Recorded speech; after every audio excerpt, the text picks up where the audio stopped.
I'm Jason Sylvia, and this is the Creative Capital Show. A show about creative people and how those creative people turn into entrepreneurs by taking their creativity and turning it into a business and facing all the trials and tribulations along the way.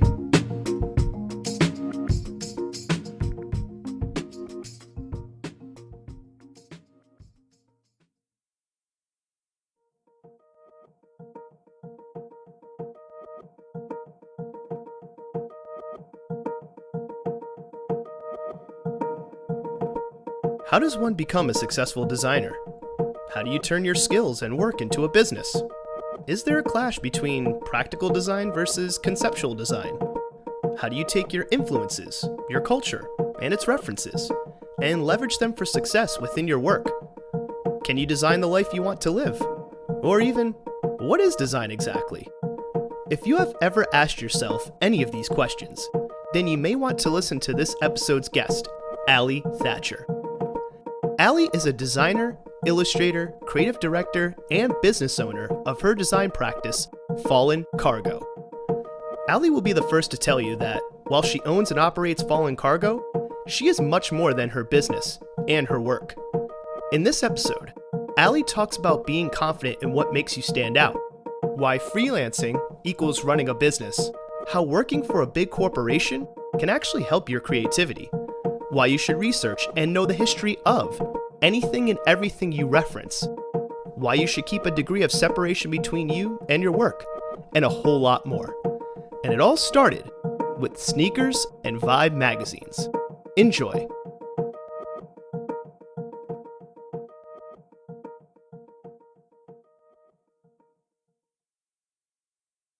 Miss Ally Thatcher, got it right. Thank you for coming on the show. Appreciate it. And for those out there who have no idea who you are or what you do, maybe just a little quick introduction. Yeah, I'm a New England-based graphic designer and artist. I run Fallen Cargo, which is my art and design practice around protecting and preserving Black culture. You know, I've worked at a bunch of different companies and design places here in Providence, and yeah, that's what I am. That's what I do. So starting from the way back, starting from the point of, were you always, like, as a kid, like, drawing and doodling and stuff like that? Or did you find design and art, like, later on in life? Oh, no, I picked up on it really early. I think I was always drawing. So, like, I have two older siblings. Like, we were always very creative, always drawing, always making art and being crafty. But I got into graphic design probably when I was, like, 13. I was, like, in 8th grade when I got into it. And at that time, I was like into Vibe magazine and The Source. And so it's like when you're consuming that, and also like everybody in my house is like a hip hop person, and just like hip hop, pop culture, streetwear, all of those things kind of come together. So that's what I was consuming, and I always wanted to create in that space.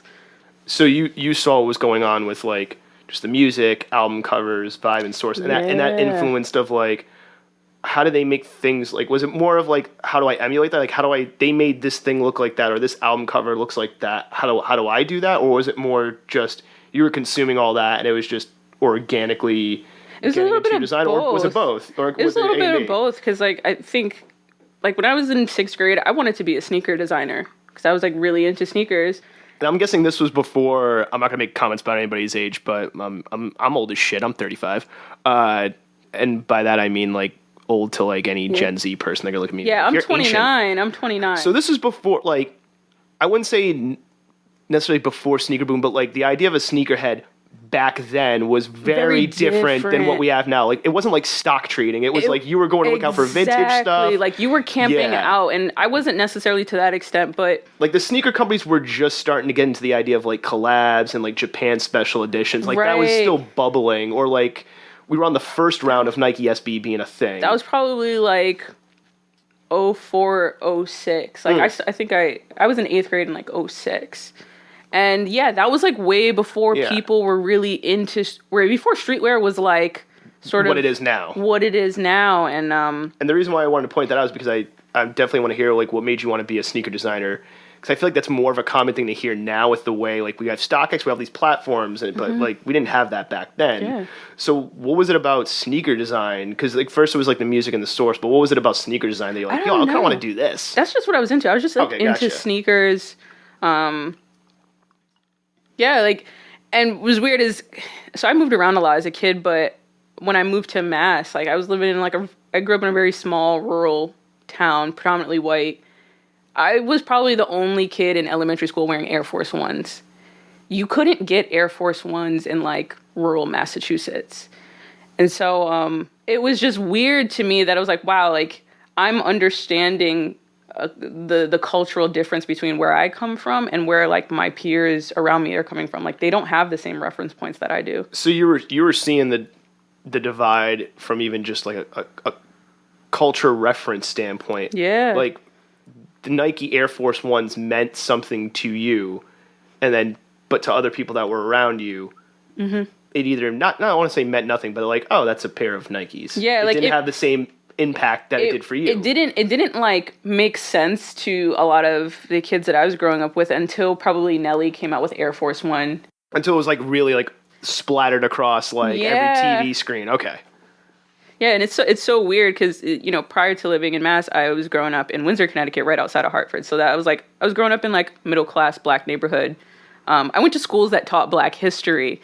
And then to move to Mass, and it's, like, really small town, like, none of that exists. Like, there's no sidewalks, there's no street lights.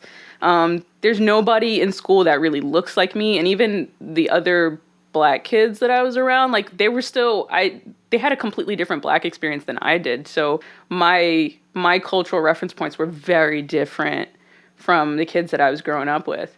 So how did that influence your, like, how you approached, like, because I'm assuming that in school you were, like, getting into or trying to do as much, like, artistic related stuff, or was that not a thing at the school you were at? I know some schools, like, art, they don't even care about art, and some they're like, hey, we got all this cool I mean, art I went programs. to a really good public school, you know, that, like, had art programs, and you know, and that was something that I kind of just kept close to the chest. Like, I was still very artistic in school and very expressive, but it was just like, I knew that the kids around me wouldn't understand it. And so, like, I'm a huge believer in, like, don't share your ideas with people who don't have vision. Okay.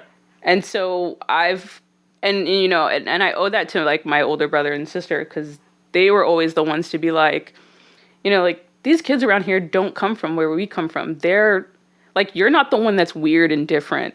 These people, like, live in a bubble, and they probably will never leave the bubble, but, like, we have a very well-rounded experience. Use that to your advantage and just, like, be you. Did you see it that way? Did you, like, did that, based off that response, like, was there a time where you felt like, hey, I'm this, like, weird kid, or did you have the exact opposite, like, no, like, I'm fine, like, y'all are lame?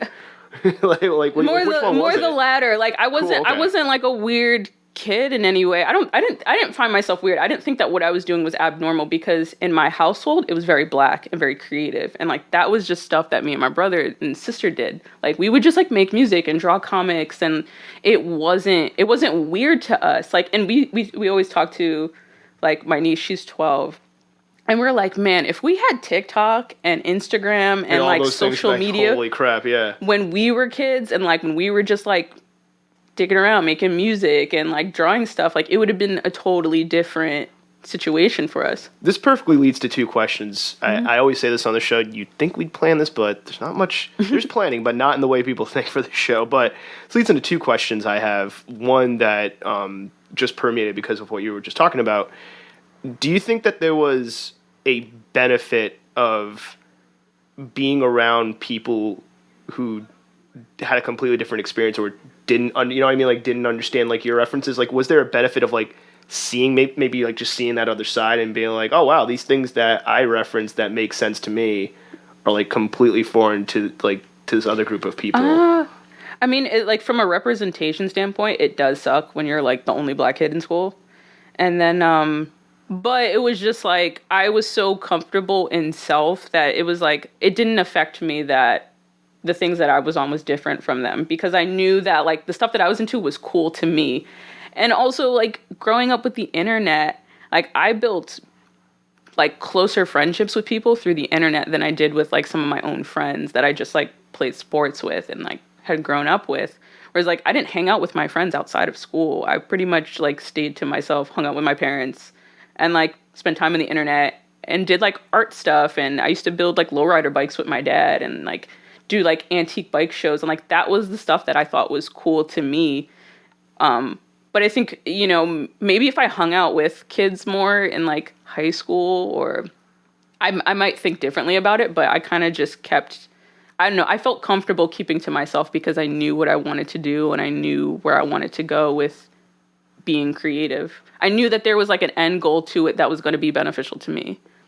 So that leads to another question I have, because sometimes there's like clashes with like family or the generational divide when it's like, I want to do this thing, and then if the parents don't understand it, there's like, doesn't seem like you had that problem at all. No. It seems like your family, well, like brothers and sisters and your parents were super supportive of like all the creative stuff that you wanted to try out and do. Yeah, I'm so like grateful for that, because when I went to art school, I met so many other classmates of mine whose parents did not want them to go to art school because they didn't. That's why I wanted to ask that question. They were like, you can't get a job and this and that. Whereas like my mom was just like, oh, you want to take sewing classes? We'll take sewing classes. You want to take drawing classes? We'll do it. My dad even got me a refurbished iMac. Like remember the ones from 2000 that came in the different colors? Oh yeah, they're like the little desktop ones. He got me one of those in like yeah. 08, and then he had like a computer hacker friend that was able to get me like bootleg copies of CS2, like before there was nice. a cloud. And he was just like, yeah, like, you know, like, this is what you want to do. Like, I want to be able to like get you all the tools possible so that you can go and do this thing.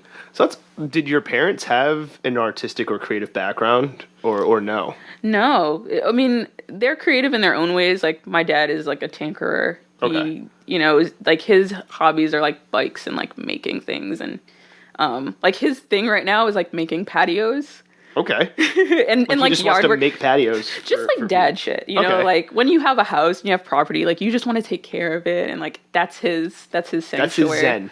Yeah. My mom, I don't know if she's like an artistic or creative person. She's just like fun and cool, and she's always been one of those people where like even she trusts that I have good intuition, and so when I ask her for advice, she's like, you know, it's whatever you feel, it's whatever's up to you. So having that, like knowing that your parents trust your instincts is always a plus. Yeah, because like there's been creatives I've interviewed for the show, and just even in my own personal life too, where it's like sometimes the parents just they just don't understand it, and it's from a place of like, I don't understand what you're doing, or like how are you going to make money at this? Which I think is if you're a parent, you don't want to see your child starve. Like I get that sentiment, but then some parents are just like anti that. So the fact that you had that like home base that just encouraged you. Yeah. Did that, because it seems like you, I don't even want to say it seems like you have a very good sense of like self-confidence of like, yeah, this is the stuff I'm into, and like this is what I like and this is what I'm doing. Was that due to the support of, like, did you always have that? Was that just due to your support of your family just being like, hey, like go for it, like whatever creative thing you want to do, like. Yeah, absolutely. Because it's like they had watched me as a kid be so creative, and they knew that I was like, oh, you have a talent and an interest in this. We want you to keep going with it, and like we'll support you regardless, you know? So you go from the school system, and were you like, hey, I'm going to go to an art college, or like what was like was there a plan, or was it just like, I'm going to see how this works? Yeah, I definitely had a plan, which is weird to be. Nowadays, it's like, if you're a young person and you have a plan, it's like, that's rare. And so I knew that I wanted to go to art school. I was debating whether I wanted to do like fashion design or if I just wanted to go into graphics. And by that time that I was like applying to schools, like I had already made the decision that Fallen Cargo is what I wanted to do, because I had already like started working on designs at that point. You're already touching upon other questions. So Fallen Cargo, this was not a recent thing. Like you had the ideas for Fallen Cargo, what would become Fallen Cargo, you had back in like your high school days? Yeah. Okay. And so like that was always the foundation. It was more of like this aspiration to start a clothing brand, because that's what my vision for Fallen Cargo was at that time, was just like, I just wanted to like start a clothing brand. Just a question, not to cut you off, but like why, So I get it. Like now it makes sense. Like the fashion design versus graphic design. Why was clothing the thing for fallen cargo? I guess I was gonna ask this later, but I might as well ask it now. Like why is clothing the vehicle and not like some other type of I feel way like to go about it? clothing is so accessible to people. It's an easy get, and sometimes I think that there's a disconnect between like the design world and the fine arts world. And I know in my like last years of college, I had been trying to find that perfect sweet spot where it's like I can take conceptual design and fine arts and make it digestible to people, but also still keep that integrity of the art. So yeah, like I think fashion is such an accessible thing to people, and it's also it signifies our own expression. So it's like even if I'm designing a shirt, if somebody wears it, they could wear it in their own way and could totally change. It can be filtered in such a way, whereas like some fine art pieces or other things, like you just hang it on a wall and that's it. Right.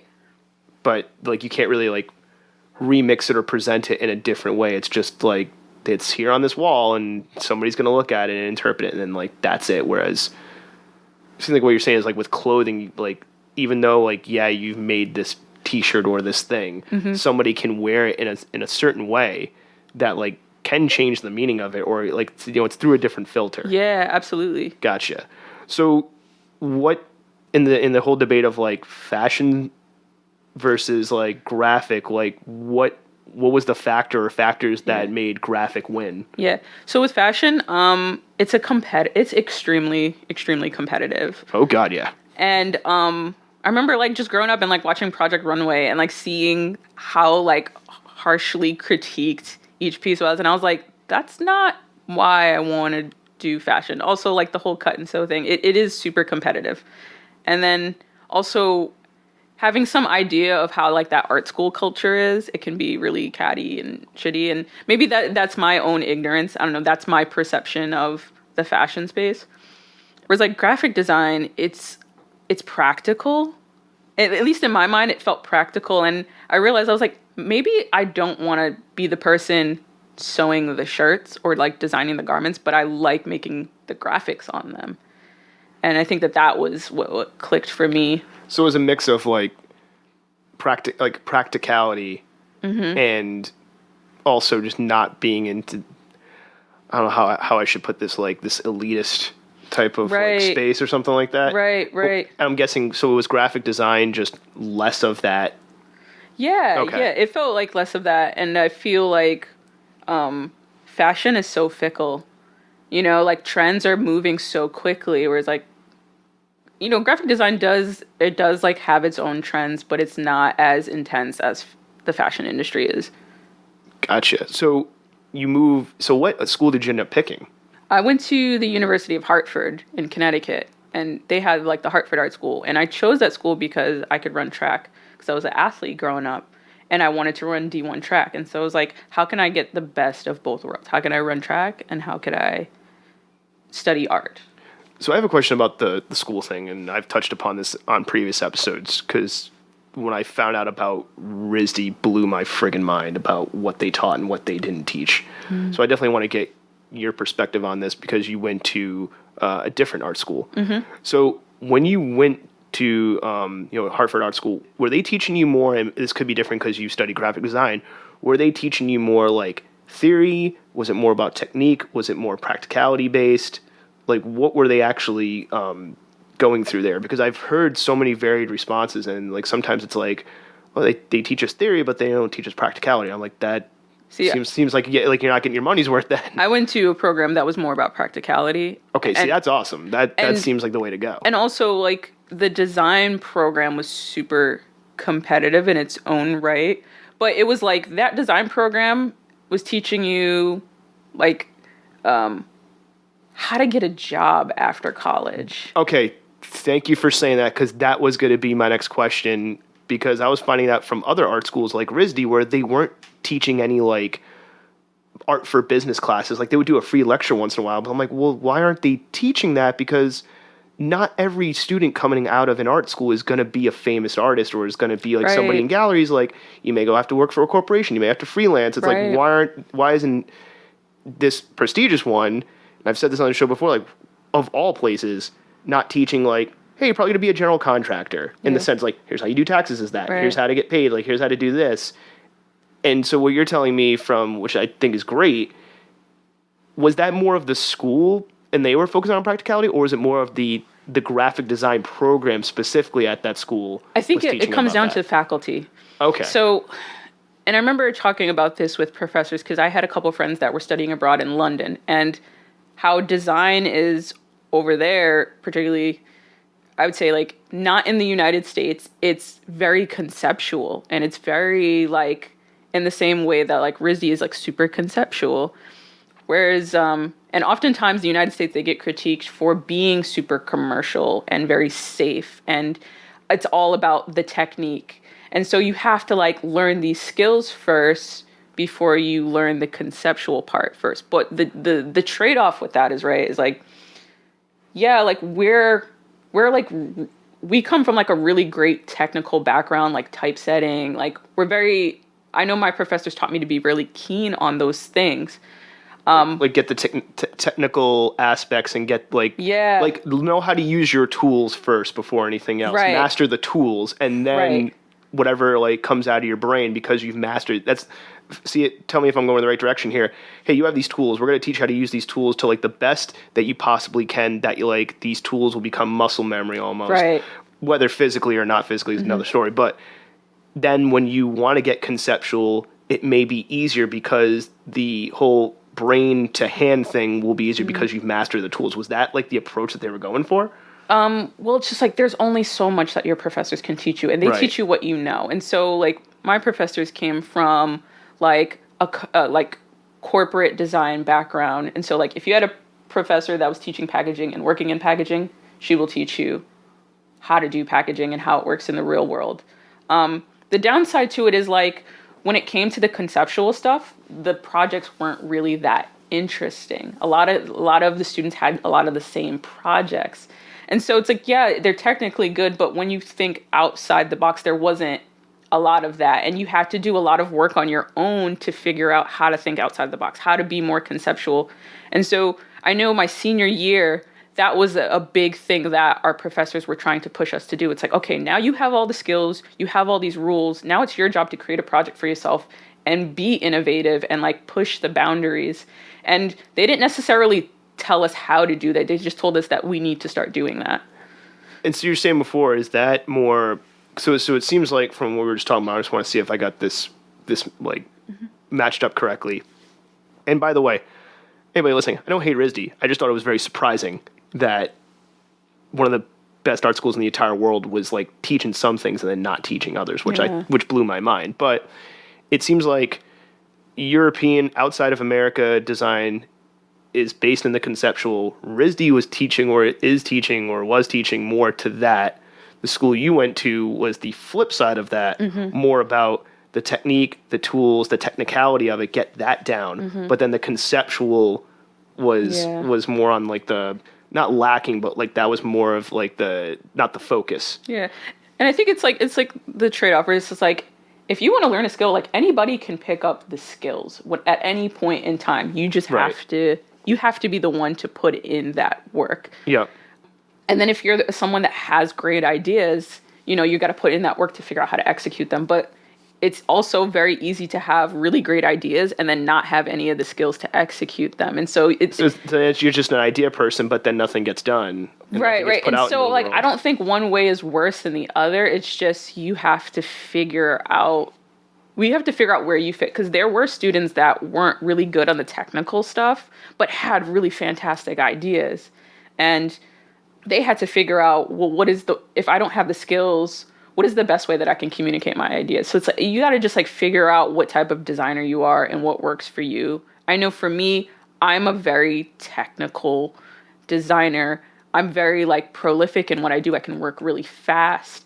But I also, like, work really hard at making sure that I have really strong ideas. And that's when my senior year is when I started, like, pushing the boundaries, because I understood that being in the design program, it was stifling a certain level of creativity because there's so many rules within design. And so I actually minored in sculpture, which enhanced my conceptual thinking. So I think that's interesting that like you were, because it seems like you had a self-awareness though, like just what you said now, right? Did you always have that self-awareness of like, or did school kind of show that to you? It's like, okay, I'm stronger in the technical. I've got to work at making the conceptual. Was that always the case, or like did you always have that sense? So you had a sense of confidence. Did you always have a sense of self-awareness of like what you were good at and what you lacked in, or was that more of like an evolutionary thing? I feel like that's an evolutionary thing because like I don't know.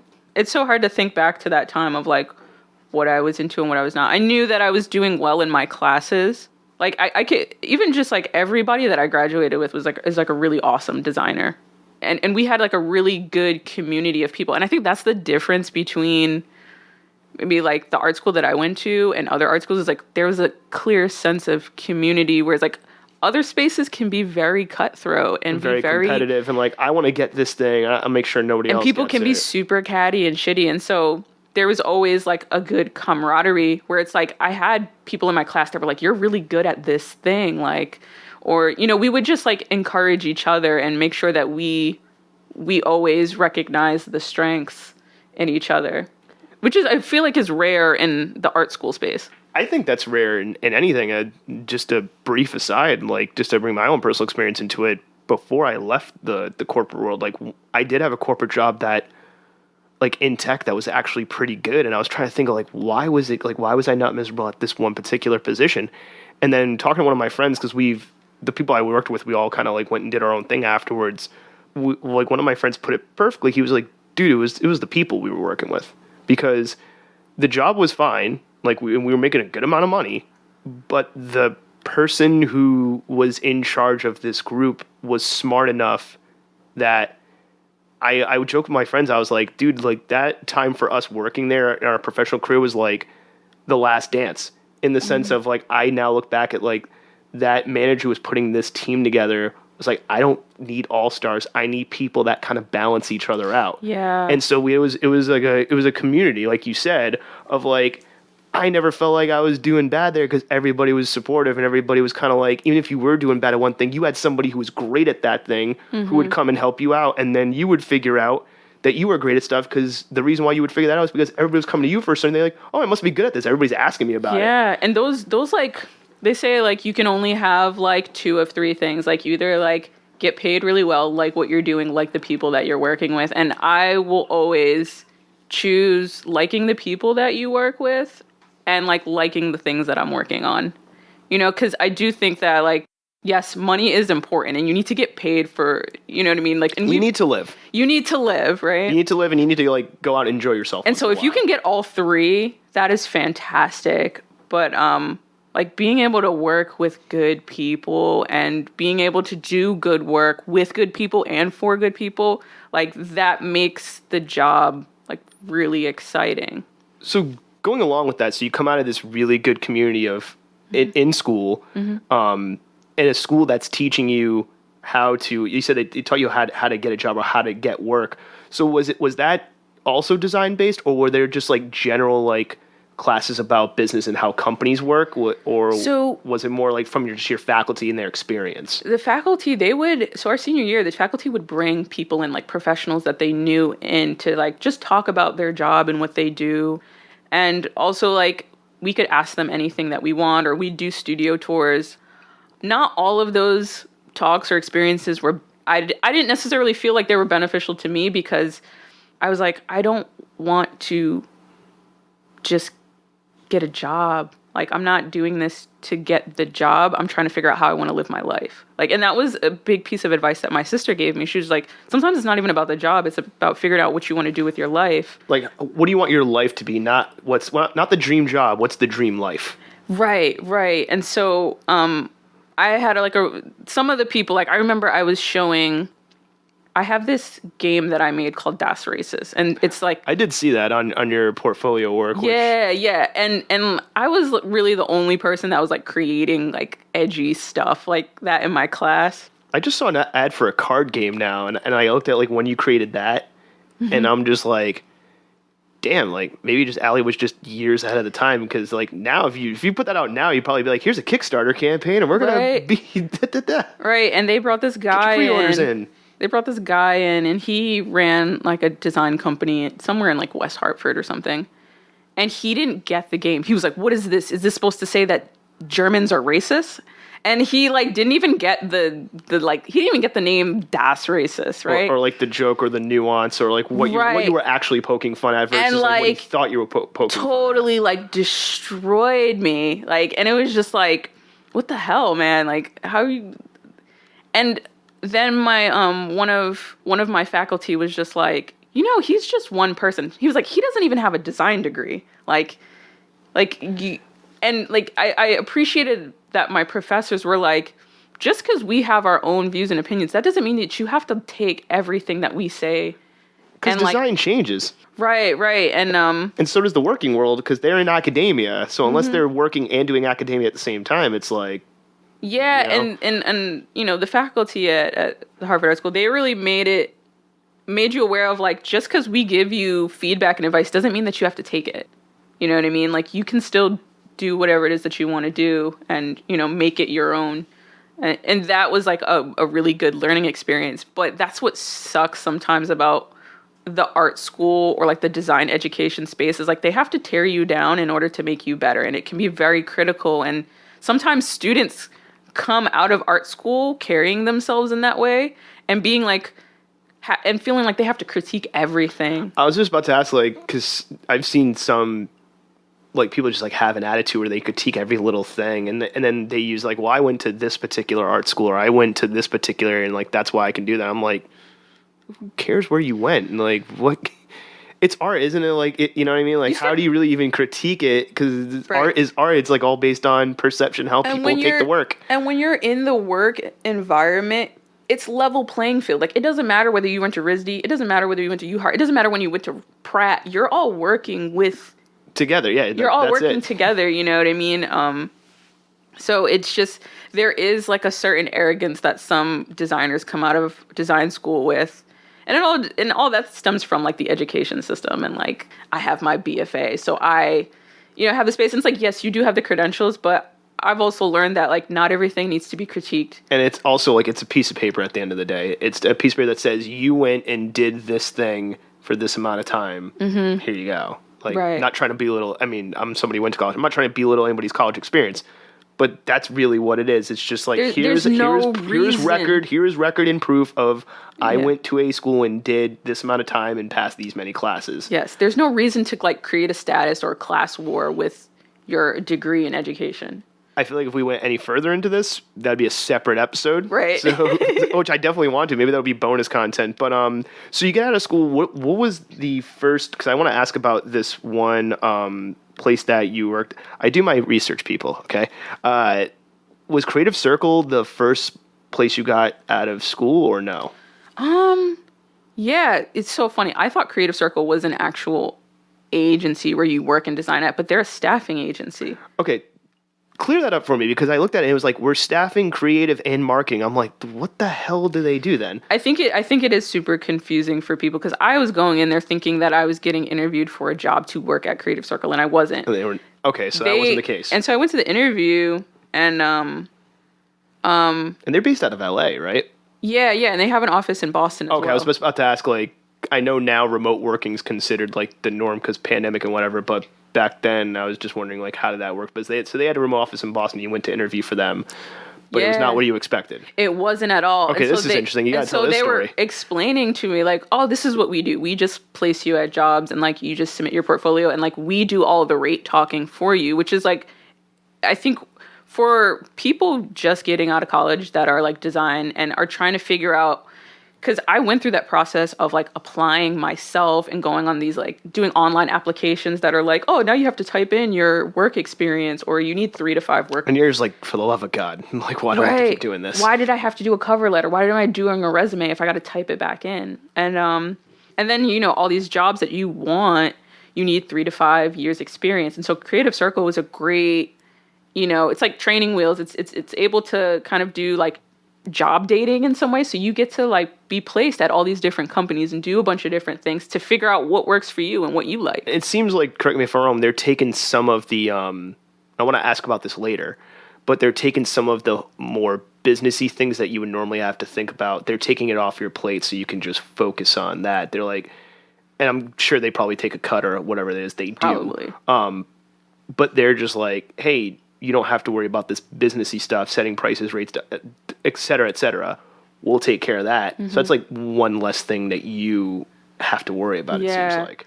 Yeah, and I think that is great for, young emerging designers to get in touch with those agencies so that you can understand your value and understand what you should be making as a junior designer. Because they pretty much set the tone for like, oh, like junior designers make this much. And that really helped me understand, like, it gave me a starting point. So it was more of like an easing into the real world rather than like you're just getting dropped and hit in the face. It's like, you're in the real world now, fucker. Like, figure it out. And this is just like, oh, there's a way to kind of like ease into it and like get used to it. And what I found is like a lot more people freelance after college than they do get full-time jobs. Like a lot of the designers that I became friends with, a lot of them were freelancers and just like temping.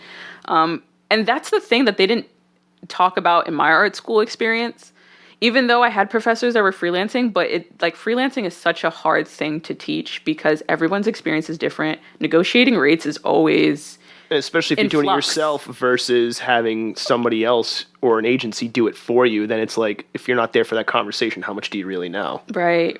And so it's hard to get started with freelancing, but I started freelancing my senior year of college. And so I had some experience with like doing my contracts. And I remember my professor told me to reach out to this guy. He runs an agency called Alphabet Arm. Okay. I don't even remember his name, but I ended up like emailing him. I was like, do you have any advice for like freelancing? And he was just like, contracts. Just get contracts and get a 50% deposit before you start any project. And so I took that. I ran with it. But it was still like hard trying to like, it took me some time to figure out my rate because when I was in college, I was just doing like cover art for $50. Like one of my first clients was Joyner Lucas, and I was just doing cover art for him. That's crazy. That was one of your first clients. Yeah. Holy shit. This was like maybe 2013, 14. So this was before he was just like unsigned local rapper from Worcester. Like not many people knew who he was at that time. But what was interesting about working with him is it taught me that I didn't want to work in the music industry. Like I didn't want to design in the music industry. We're going on a tangent, but I want to dive into this. Well, why? Like an artist like Joyner Lucas, he's super creative and he's super talented. Mm-hmm. And I got that really early on, and he had a very clear idea of what he wanted. And so, but I was connected with him through like a middleman, through a guy that I knew through mutual friends. So it wasn't like a creative circle. It wasn't an agency that was a middleman. No. It was an actual person. It was an actual person. Okay. And so like we had mutuals, and he got me on board with doing some work with Joyner. And so like he was relaying a lot of the creative direction. But sometimes the person or the management relaying has their own idea of how an artist should be marketed. Versus the artist themselves. So right. It was seems starting to paint a picture like too many cooks in the kitchen type of thing. Right. And then it creates tension and friction, and the designer gets caught in the middle, and you end up getting your time wasted, and it's never worth the money. It is never worth the money. And I hate to like say that for people who really want to work in music and do album packaging, because that's a lot of designers' first entry point into design and understanding design, and that's how they fall in love with design, is through album artwork. And the reward is great with album artwork. Like you can get a Grammy off of album packaging. Like I would love to do that. But if I got to deal with somebody's manager or a beef between management and the label and the artist, I don't want to do that shit. Now, is that the norm in that industry? Because it seems like if you were able to deal with Joyner Lucas directly, it seems like it would have been a much better experience rather than dealing with the middle people. Absolutely. Knowing what I know now, and like I probably could have had a better experience working with him. And it's just like I understood why he was such a hard client to work with. You know what I mean? Because he probably didn't have the right people that believed in his vision that were relaying that information to me. So he's getting frustrated, you're getting frustrated, and then like you're both trying to come to the conclusion of like. Mm-hmm. So then here's my question. Because that does bring up something interesting. It's like, hey, it taught me I didn't want to work in the music industry. What was preventing Joyner from realizing like, did you ever vocally tell him, like, hey, I think it's your management or your middlemen that are, like, screwing this up. Like, let me just talk directly to you. Like, did that ever... Nah. Was that ever brought up? 'Cause I don't think I felt I had enough experience to even voice that, because I was still a senior in college, and I was just like, hey, this is like money to pay for some beer, like to keep some little money in my pocket during college. But then the guy that, you know, got me the client, like, we continued a business relationship after working with Joyner, like, after college, and, you know, he was really great at, like, getting me clients and giving me work, and I learned a lot from working with him. Just like I learned about doing client questionnaires. Like, he told me, like, we should do that because we had a mix-up with a project. Oh, I've got questions about that later, so that's good that you're bringing that up now. And then I remember him asking me about, like, he was like, you know, I think we work together really well. We should do a business partnership. And I remember he was trying to get Joyner back as a client. I wasn't in the space to do that. Like, I didn't feel like a business partnership would have been fruitful for me. I also didn't trust that he had good taste. And so I walked away from that, which I think was the smart decision. And then, like, I went off and, like, got a job at Hasbro. Like, I want to ask about that a little bit too, but you're bringing up so many tangents, like, all right, where do I want to go with this? But one question I do have is, you know, you were saying how, at least at that time, because you were just out of school, bringing up the idea of, like, hey, Joyner, it's like, it's your people in the middle screwing this up. Like, if you can just talk directly. It's not my place. Or it's not your place, right? It brings up an interesting question I have, because this is a conversation with a friend of mine where one of their friends who's an artist, they were doing a project for somebody, but then, like, they never got paid. And one of my questions, because I guess the project fell through, but one of my questions to said friend, because I didn't, like, personally know who the person was, it was just kind of a conversation we had, was like, hey, why didn't they, like, ask for, like you said, like, the 50% up front or some kind of, like, just, like, retainer or something, right? And that person replied because they felt like they would lose the job, or they wouldn't get paid, or, like, they would, you know, piss somebody off, et cetera, et cetera. Do you think that is a problem with just creative folks in general, is not knowing their worth, or not knowing when to speak up in fear of, like, rocking the boat or not getting paid? Because is that something you've ever noticed, whether it's your own stuff or with, like, other artists and designers and creatives you worked with? I think it's just, like, not knowing what you don't know. Okay. You know, it's, again, like, freelancing is so hard to teach people, because it's like it's your own individual journey, and also, you know, like, you know what your skills are. You have to sort of figure out how to understand your worth. It's like, it takes a lot of mistakes in order for you to figure it out. And eventually you'll get to enough mistakes where you're like, this is wasting my time and I'm not making enough money. And so you adjust and you try to figure out ways where your time isn't being wasted, where you're getting paid what you're worth, where you're actually liking the work that you're doing. Because after the whole, like, Joyner situation, and then also I had a friend, you know, he would, like, hit me up and be like, yo, I'm trying to put this song out on iTunes. Like, can you make me a cover? And I'm like, cool. Like, you just got to pay more for a rush job. And then not pay me for 4 months. And it's just like, Jesus. And then it's just like, I got to hit you up for months. And that's you're saying that's your friend, right? Right. So then it's like, you're my friend who's not going to bring up this awkward conversation about money. Mm-hmm. And that's when it's just like, you make note of all of these different issues. And a lot of times you can't have control over people's ignorance. And so it's a huge accountability game. And it's like, okay, well, what can I do? What is in my control to make this situation better for me? So boost my rates, do client questionnaire, get the 50% deposit. Like, you have to kind of put in all of this red tape so that you can get paid at the end of the day. Do you think that, like, I think you hit on one of the reasons why I just even do this podcast at all, is because, for anybody, if this is your first time listening, thanks. But the whole reason why I did this is because I feel like the tactical and the business, or the, you know, I'm doing air quotes here. We don't do video on this podcast, at least not yet. The unsexy side of, like, any creative field or creative job doesn't get talked about. And this is, like, some of the unsexy stuff, right? Mm-hmm. So hopefully if this information gets to anybody and helps you out, great. Mm-hmm. Yes, I understand, like, it's hard to teach freelancing. It's hard to teach that.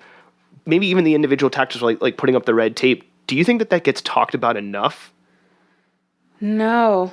And why do you think that is? I think it is because culturally within the art world, we're very anti-establishment and anti-business. And that is such a line that people are still trying to figure out how to walk that line, because there, in a lot of ways, business can take away the integrity of art, but also business can also be really beneficial to your art. And I started like coming up with this ethos with Fallen Cargo of like, because it took me a while to believe that I was a business person. You know, we just think that creative people, we're just creative, and I'm going to be over here doing the creative, and I'll just like partner with somebody or hire somebody to be my business person, and they can do that over there. And sometimes it does work, but not everybody has the benefit of finding that partner or finding a partner with enough money to make whatever ideas you have come right. And sometimes those things fizzle out because you have different ideas of what you want to do. Yeah. And I had to like come up with this ethos of like, I have a vision and an idea that's really meaningful to me that I feel passionate about. And in order for it to be sustainable and to reach, I have to like work really hard at being business minded. I have to do my job. I have to do the shit that I don't really like doing in order for my passion to thrive. Did that come early on in your career, or was that like post Creative Circle? Or was it always in the back of your head? I think when I started to realize that I was already running a business, if that makes sense to you. No, actually, no, that's perfect. When did that realize that you actually just took one of the questions right out of my mouth? When did that realization happen of like, hey, I'm running a business, this is real? I had finished up my first contract at Hasbro, and I caught up with another guy that was temping there, and he was like, hey, like, what have you been up to? And I was like, I've just been freelancing. He was like, just freelancing? He's like, Ally, that's a job. That's a business. And like, when he said that, like, that clicked with me. I was like, oh shit, I've been running a business since I was a senior in high school. You just didn't realize it until that moment, somebody telling you that. Yeah. That's interesting. And it's so weird how like freelancing, you look at it as like, oh, this is just something that I do on the side, when it's like, no, this actually pays my bills, you know? And then, you know, having the experience at Hasbro really boosted my resume as well, because like technically that's freelancing. Like I'm freelancing, I'm getting paid hourly. And so it's like, oh, I have credentials now. And I need to figure out how to put all of these things together and not just, and like make it function like a legitimate business.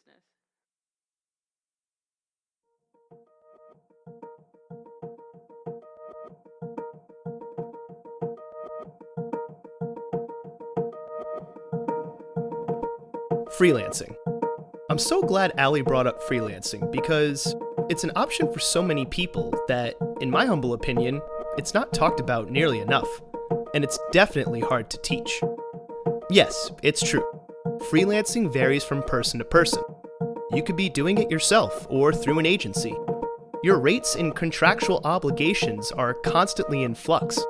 But with that being said, there are benefits to freelancing. Ally was able to figure out the type of work she didn't want to do. She learned the importance of client questionnaires and was able to gain valuable experience with clients on an individual level, like Joyner Lucas, and at a corporate level, like Hasbro. Remember, at the end of the day, if you're freelancing, guess what? You're essentially running your own business. So in your creative entrepreneurial journey, give freelancing a try. The experience gained, lessons learned, and relationships that are made could prove invaluable for years to come.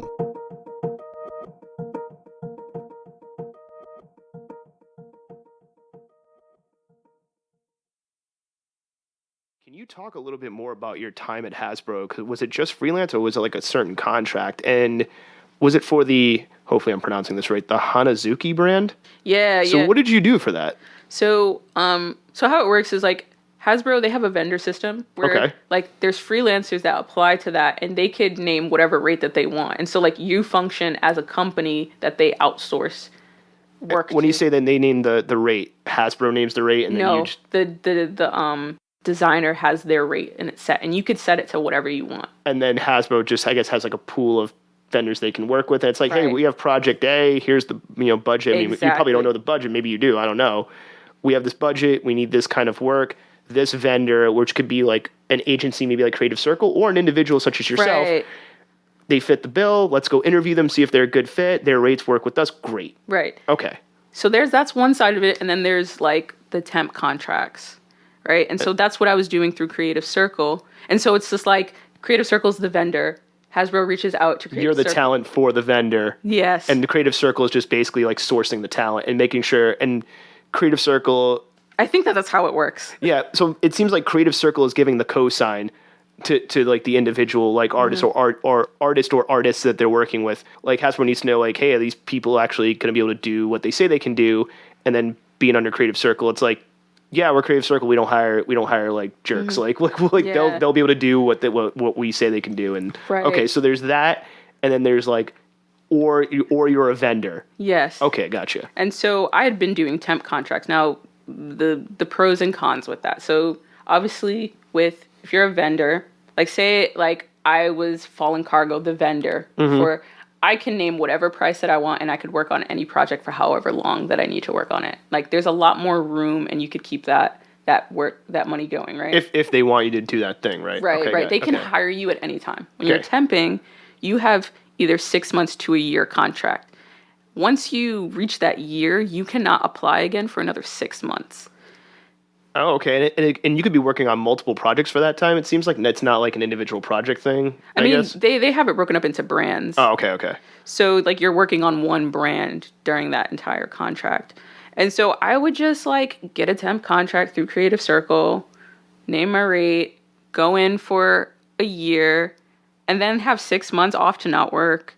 And then, and once you're in, you're in. So, like, they could once they're familiar with you, like, you can keep... Now you're part of that pool of talent on the temp side Right. versus like the vendor side, but it's still Right. like pools that they know where to pick. Okay, this is making more So sense. I've now. done 3 year-long contracts. No, I've done 2 year-long contracts and 1 6-month contract.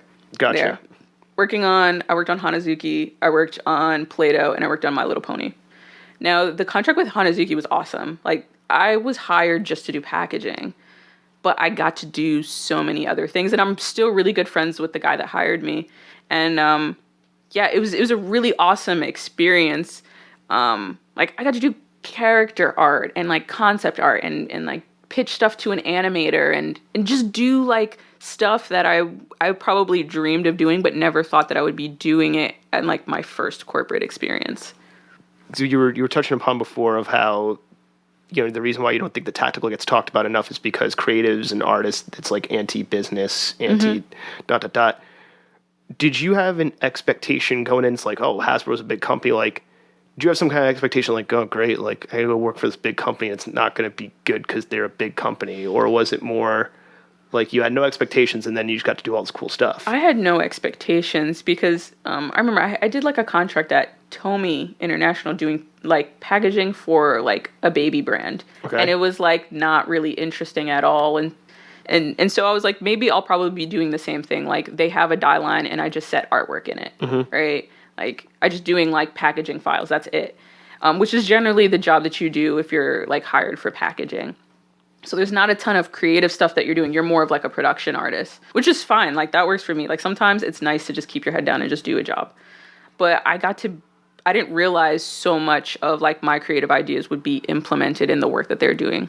Is that the benefit of working with a big corporation? Because it seems like sometimes there's like this view of like, oh, big company, big corporation just automatically equals bad.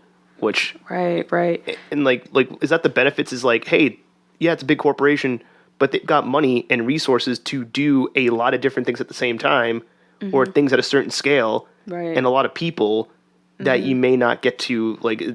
Like, did that Hasbro experience show you that, hey, like, there's benefits to some of these bigger companies as far as working with them? It did. I was just like, oh, shit. Like, I didn't think that I would be having this much fun at work.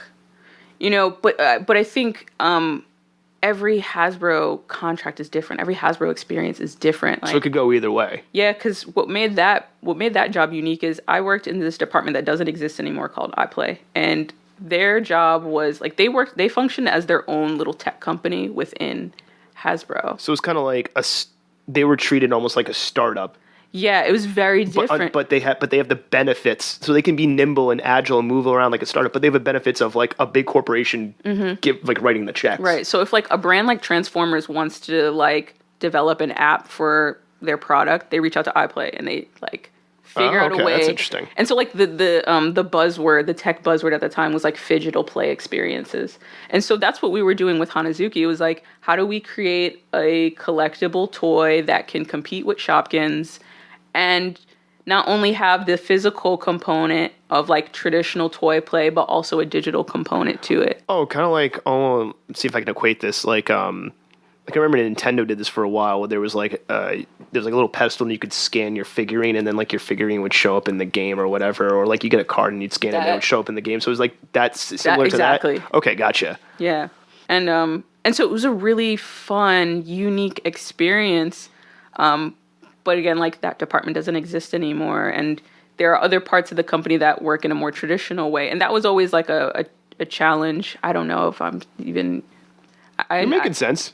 You're making sense if that's what you're. I hope I'm not like giving too much information. I don't think I'm not like giving away ideas, but it's just like that was the biggest challenge with like that department, was like the fact that they were creating things that were so ahead of the market that marketing couldn't keep up with it, or marketing didn't know how to communicate it. And so so they're not, the tech guys, they have these ideas that are really cool and innovative, but if traditional marketing can't communicate it, the project will fail. Well, also, you could just be so ahead of your time that like you just show up to the party too early and then it's not successful, and somebody does the exact same thing a couple of years later. So how, like, was that something you learned too, that like, hey, you might have the best idea and the ways to implement it, and then it fails, but maybe it's because of timing. Exactly. Like, did that teach you about timing? Like, hey, the timing of your ideas and when you do it can be of equal importance to the idea itself? Yeah, that whole year, I learned a lot about marketing strategy. I learned a lot about product design, product development. I learned about manufacturing costs. So you learned a lot of the back end stuff that goes into like putting out a product. And I think what was cool is like, you're not just there to work with other designers. You're there to work with engineers. You're there to work with packaging engineers. You're working with a marketing team all in the same room, which was very rare to exist in the Hasbro space. Like there was no other department that was doing that. Did you ever see conflicts? And I'm not trying to paint a negative light on this, but I'm just really curious. Did you ever see conflicts of like, hey, the creative or the design wants to do this, but then like the manufacturing people are going to be like, there's no way we're going to be able to do that because it's going to make the product, like the unit cost, go to like this crazy amount? I feel like engineering departments are a lot easier to work with than marketing. And then because design. Thank you for doing that, because I was going to say, how did you ever see marketing and creative clash, and how did that work out? Because like designers get it. Especially like product designers, they get it. It's like sometimes we have to cost things out. And so it's just like it forces us to be a little bit more creative and figure out, okay, well, if we can't have a speaker in this, we'll take it out and we'll try to figure out how to make the product smaller. So it's almost like, how do we play inside the box? And sometimes you get cool ideas doing it that way too, right? Right. Gotcha. And so like engineering was never that big of an issue. A lot of times, this is probably an issue that was more on other brands of like marketing, not understanding the vision. And sometimes you get marketers that are like on their high horse and that have like their own ideas of how things should run and can be very into their ego, and that can be really challenging. So did you have to approach like the marketing team a certain way that was completely different than like the design, like the product design team, because like the product design team, quote unquote, got it a little bit more than the marketing team? Like, how did you have to switch it up like whenever you talk to a marketing person because they were so about marketing? As far as like those clashes? One example that I'll give is like with working on Hanazuki, like our marketing team are not gamers. They're not gamers. And yet you're creating a game. Right. We had to create.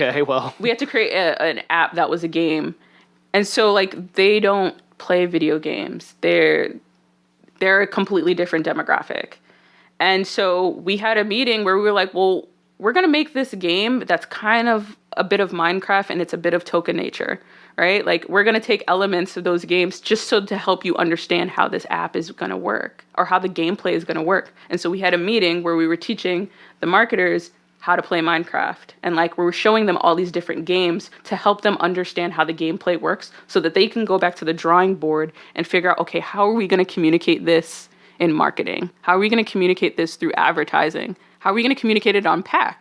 I'm really curious about that, because like you would think a company as big as Hasbro would be like, hey, we need either a marketing team that's super diverse so they can like, oh, you're going to do a game? Cool. Let's grab like Ted or Dan or Sally, because they're on the main marketing team, but they're like video game marketers because Hasbro's put out video games before, or they've worked to put out video games before, right? So I'm guessing they didn't have that. That's interesting. Or like they didn't think like, hey, let's hire some people that came from that space. But it's like, again, like the product that we were working on was so unique. It's just so like, unique, how do we deal with and this? and it didn't follow the marketing strategy that they traditionally do for the rest of the company. And so it's just like this one brand is operating an entirely different way while all the other brands are operating in this like traditional way. And so that made it really hard to make Hanazuki be as successful as we wanted it to be, because it was just like marketing was so hard. The storytelling of it was very complex, even though it was a great idea, but it was complex. How did those issues get resolved? Like, would marketing just be like, well, we're the marketing team, this is how we do things, and too bad? Or was it like give and take? Or fortunately, we had a really, like, out of all of the like marketing experiences I've seen, it was really good. Okay. It was just well, like good. Like the relationship between product side and the design side I felt wasn't horrible. It was just like, again, like some things just don't work. Gotcha. You know what I mean? And sometimes that's just what it is. And that was another big learning lesson from there of like, hey, like we tried something, sometimes it doesn't work, and that's it. And that's okay. Like we tried it. A brand could fail and it's not a problem. Then we'll just move on to the next. And so I learned to not be afraid of failure, or if something bombs, like it's okay. You know, you're doing like the freelance thing, then you went and did Hasbro temp contracts, and then Falling Cargo happens. Now, I don't know, you could still be temping and doing other stuff, but was that like a transition? Like, hey, I'm going to stop temping and stop doing these contracts and like do this Falling Cargo thing? Because I remember you were saying how you had the idea for it way back in high school. No, I feel like it was the opposite, right? Okay. Where it was just like, I knew I wanted to do this Falling Cargo thing, but I had to kind of like put it on the back burner for a while till I get my like feet wet in the design industry as a professional. Like I was mentioning, like after that first contract at Hasbro, I learned so much, and that's when I gained the confidence of like, oh, I can do this myself. I could run a business myself. Like I can be business minded. I can figure this out. And so it was just like getting back to where we were before. Was there a certain like transitional point though? Because you were saying like, hey, I've done all these different things. I've gotten all this different experience. So was there like a specific moment of realization, or was it just more as you were doing more things at Hasbro, it was more leading up to like, I got this tool in the toolbox. I got this tool in the toolbox. There was like a few things. One was the fact that like I had some friends that were familiar that from college that knew that I was trying to do this thing, and they would ask me about it. And, you know, I'd have to be like, oh, it's kind of on the back burner. I just have it incubating for a while. I don't know what I want to do with it yet. And so I was like, oh, wow, like people are interested in that. I was also posting a lot of design stuff on Instagram that was not Fallen Cargo related, more hand lettering stuff. And then I went to LA, or I spent some time in San Diego, and then I went to LA to visit some family. And I had an aunt. She's like my cousin. We call her an aunt. That's an artist. And my parents always spoke so highly of her. And this was like my first time really spending time with her. And she, her name is Beverly Ramsey. She became an artist like in her like in like her 30s, I think. Like she already had a family. She already had kids. She was like a stay-at-home mom. She was part of like her husband was in the military, and so she like raised this big like military family. And I remember she was telling me, she's like, my husband didn't think I could be an artist, and then she was like, I became an artist, and like I've sold my work all over the world. And she's like, you could totally like make a living being an artist. She's like, you could do t-shirts and whatever. And so many years I've had people tell me like, oh, like you can go do t-shirts, or like, oh, like if you did a t-shirt, I would totally buy this, or like put this on a t-shirt. Did that reinforce the idea of like using streetwear as the vehicle for Fallen Cargos because you kept hearing t-shirts and whatnot? It did, but it was just like I just heard it from the right person. Gotcha. At the right time. Okay. Where it's just like, you know, I'm pretty sure there's plenty of designers that hear that a lot of like, oh, like if you put that on a t-shirt, I would buy it. But it just, for some reason, hearing it from her was so validating. And that's when I was just like, as soon as I flew back home, I was like, all right, it's time to like put this into gear. And then I also had, you know, one of my closest friends, she was like struggling to figure out what she wanted to do for a living because she was just like, you know, like, I have a degree and I'm working in a job in my degree and I'm not even making enough money. Like, I need to find another source of income. And so her and I were talking, trying to like figure out how to a way to that we can create a business, or like, you know, she wanted to do her own business. I don't know. That just, I think having another person that's in the trenches with you, that's trying to figure it out, always helps. And so I was just like, one day I was just like, I'm going to go and get a DBA and like open up a business account. I'm just going to make that step happen. Cause it's like, I know the name. I already had the logo. I had some idea of the type of work that I wanted to make. It's time to just like make it happen. For those listening, how would you describe what is falling cargo? Well, the name stems from the phrase "it fell off a truck," which is like a euphemism for purchasing stolen goods. It seems to be a very Providence thing too. Yeah. I mean, that's just like a streetwear thing. It's, you know, it even goes back to like prohibition or whatever. Yep.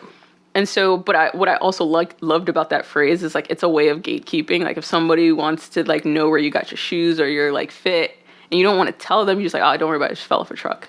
You know, and I always loved it as this term of gatekeeping. And falling cargo, like just that whole name was just like, you know, I'd been working in the corporate world and I wasn't seeing people who looked like me.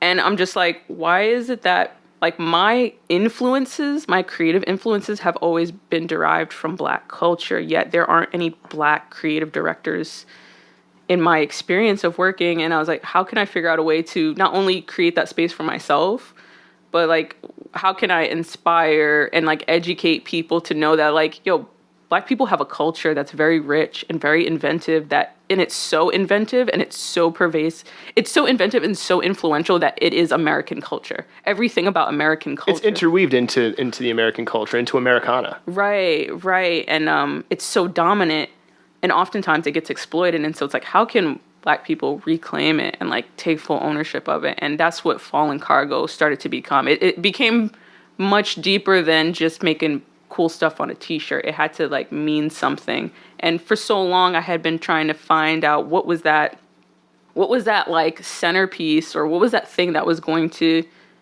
like truly be the identity of Fallen Cargo outside of it just being streetwear shit. From a, like, that's more of the creative standpoint. From a business standpoint, Fallen Cargo, do you use, like, is Fallen Cargo like more of a brand, or is it something that you can use as a platform, or is it something you can use as like hey, I'm going to go do contract work, Fallen Cargo is like the vendor that they deal with, or is it all of those things and then some? Just from a logistical business standpoint. Yeah, it's all of those things. Gotcha, okay.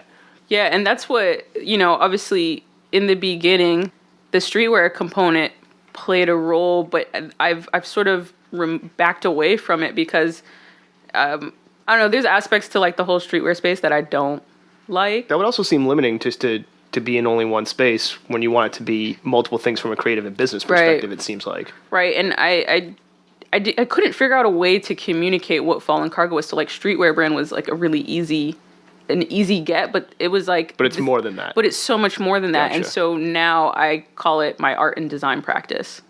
Because that's broader. That can cover so many things. Or if you want to try something new, then it's like it can fall under that banner, as the streetwear thing could be limiting. Right, and even like with coming up with the name, like I knew very early on that I needed to find a name that couldn't be dated or be boxed into anything. So it doesn't come from a certain era. It can work like years from now. It could work from back in the day. It could work in different arenas. Gotcha. I want to bring up this one thing that I've noticed. I think it was from your site, actually. It was either a site or an interview you did where, I'm just going to quote here, "I am not Fallen Cargo. I just work for them. Yet it's your practice." So what makes you make that statement that like it's your practice, it's your thing, you created, but you are not Fallen Cargo, you just work for them? Because I thought that was really interesting. Yeah, and I've had this conversation with Where's Nasty, because and we know him as Jason as well. And too many Jasons. There's me. Oh my God, so many Jasons. J, so many Jasons Jay. With Portuguese names.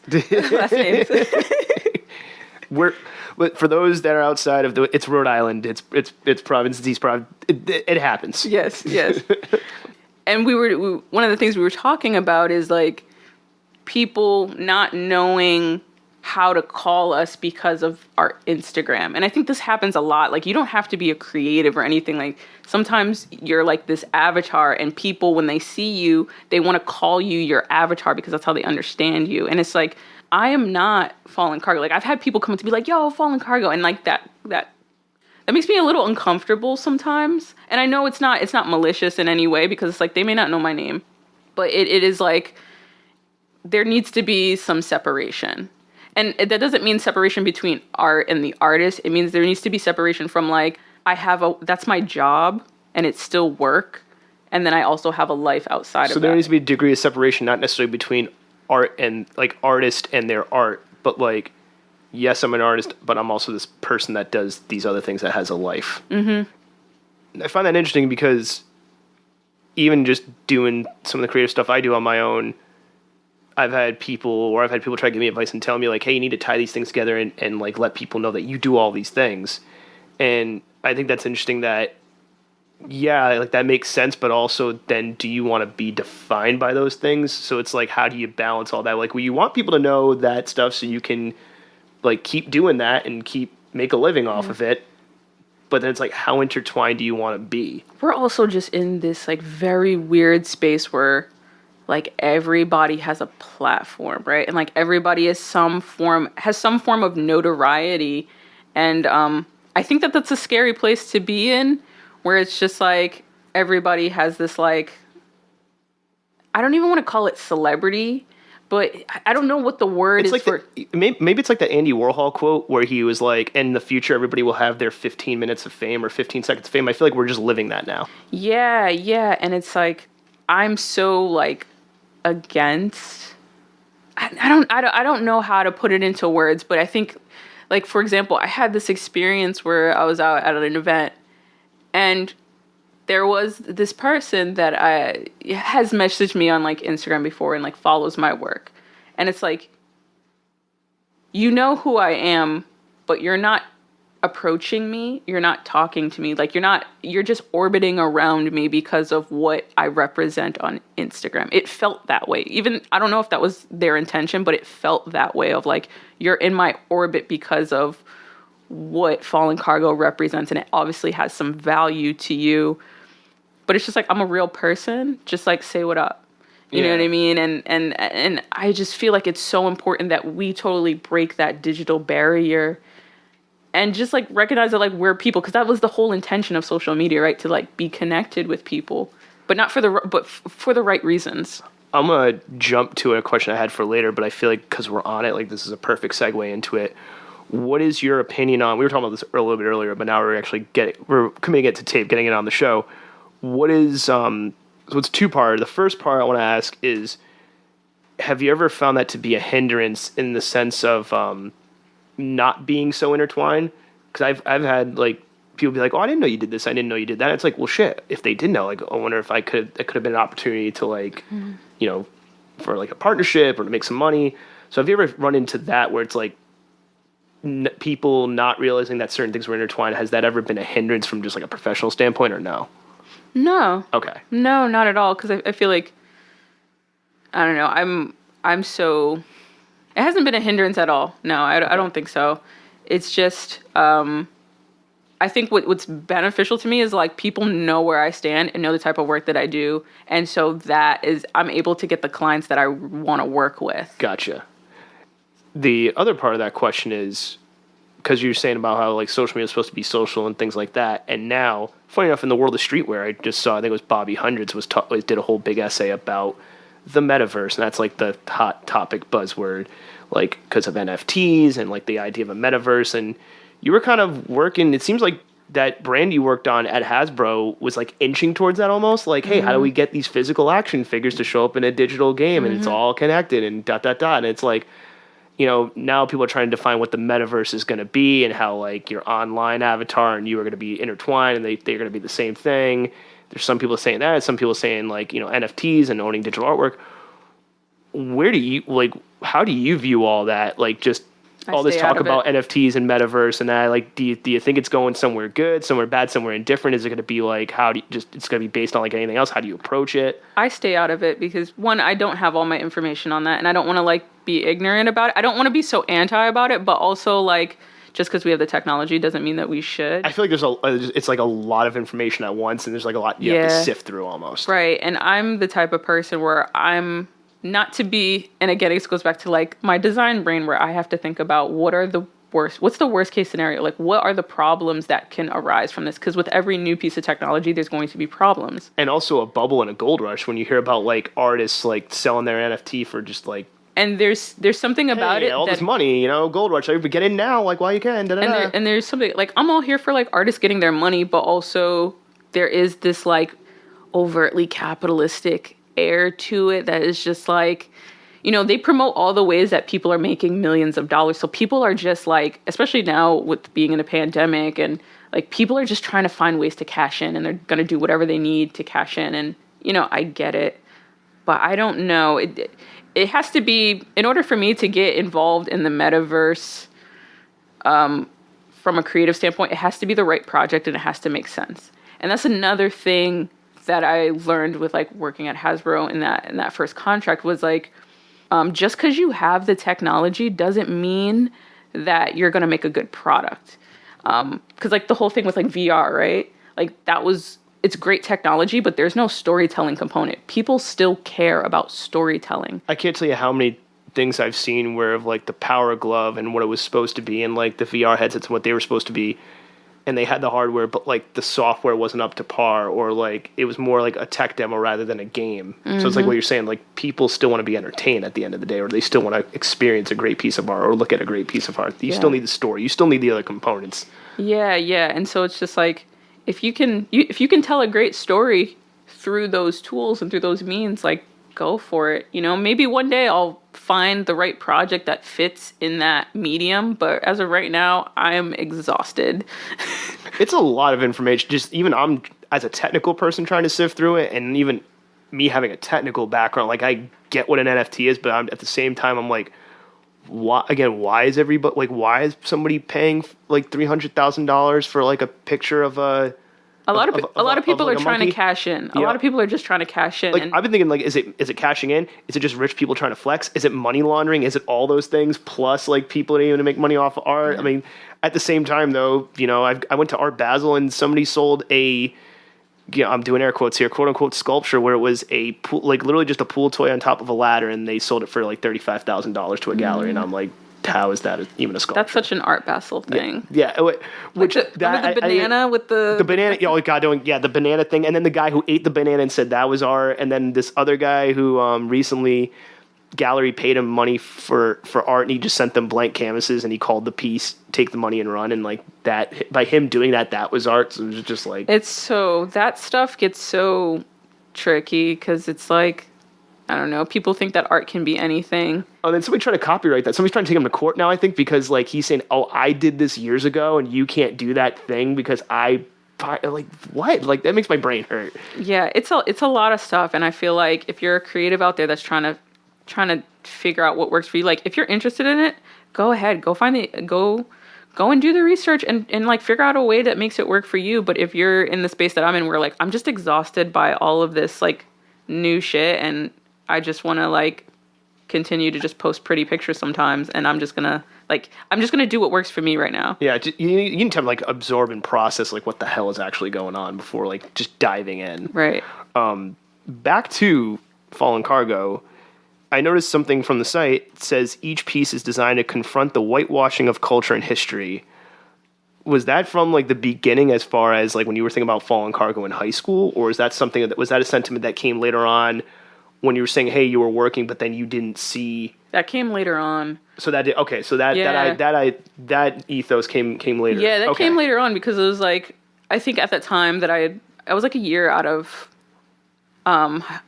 college, and then like Mike Brown was killed, and then that just like that experience definitely radicalized me in a certain way of like, oh shit, like the discomfort that I feel is something that only I feel as a Black person, and other Black people feel this way. Like, this isn't just an individual thing.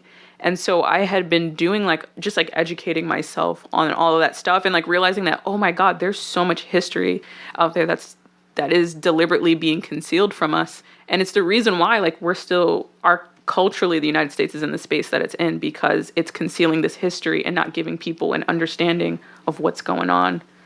Another thing, 'cause I think this leads into this, so that's like guiding your work.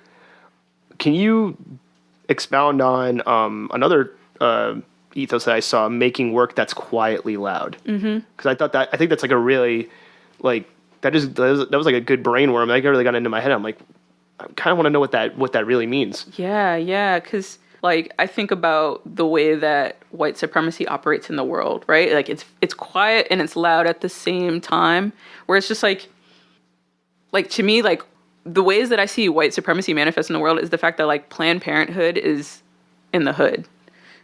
Like, that is interesting. Over like of course it's placed by Broad Street, not in an affluent area, right? And there's so much history as to why, or just like, you know, that piece. It could probably be a whole other podcast. Yeah, that's a whole other thing, right? Or the fact that like these interstates, like I made a piece about interstates segregating Providence. Like these obstructions are so massive, but they're also, you would never know about it, right? What's like, look what happened with the Bronx, how like they put a highway through it in the name of quote unquote progress, but then it destroyed like certain, you know, communities and whatnot. But it wasn't like this loud, like you said, it wasn't like this loud, like, it wasn't like you think of like in a movie where just like a rich guy, like just, you know, excellent. Like, yeah. It's not like some Mr. Burns shit. Like, it was under the guise of like, we need a highway and an interstate. We're going to put it right here because it makes the most sense and da-da-da. And like, but then it's like, oh, all the havoc this is going to wreak. Holy shit. Right. And so like, I think about how like, white supremacy functions in that way, where it's like, it's so obvious, but it's also so invisible to people. And I like creating work that emulates that, like making something that looks like it blends into with society, but it's saying something totally different. Like the Kardashian shirt is like a perfect example of that. Can you explain what that was? So I had like created this t-shirt with like a breast print that says like Kim, Chloe, Courtney, and then it crosses out the rest of the letters in their name except for the K's. So it's like 3 K's.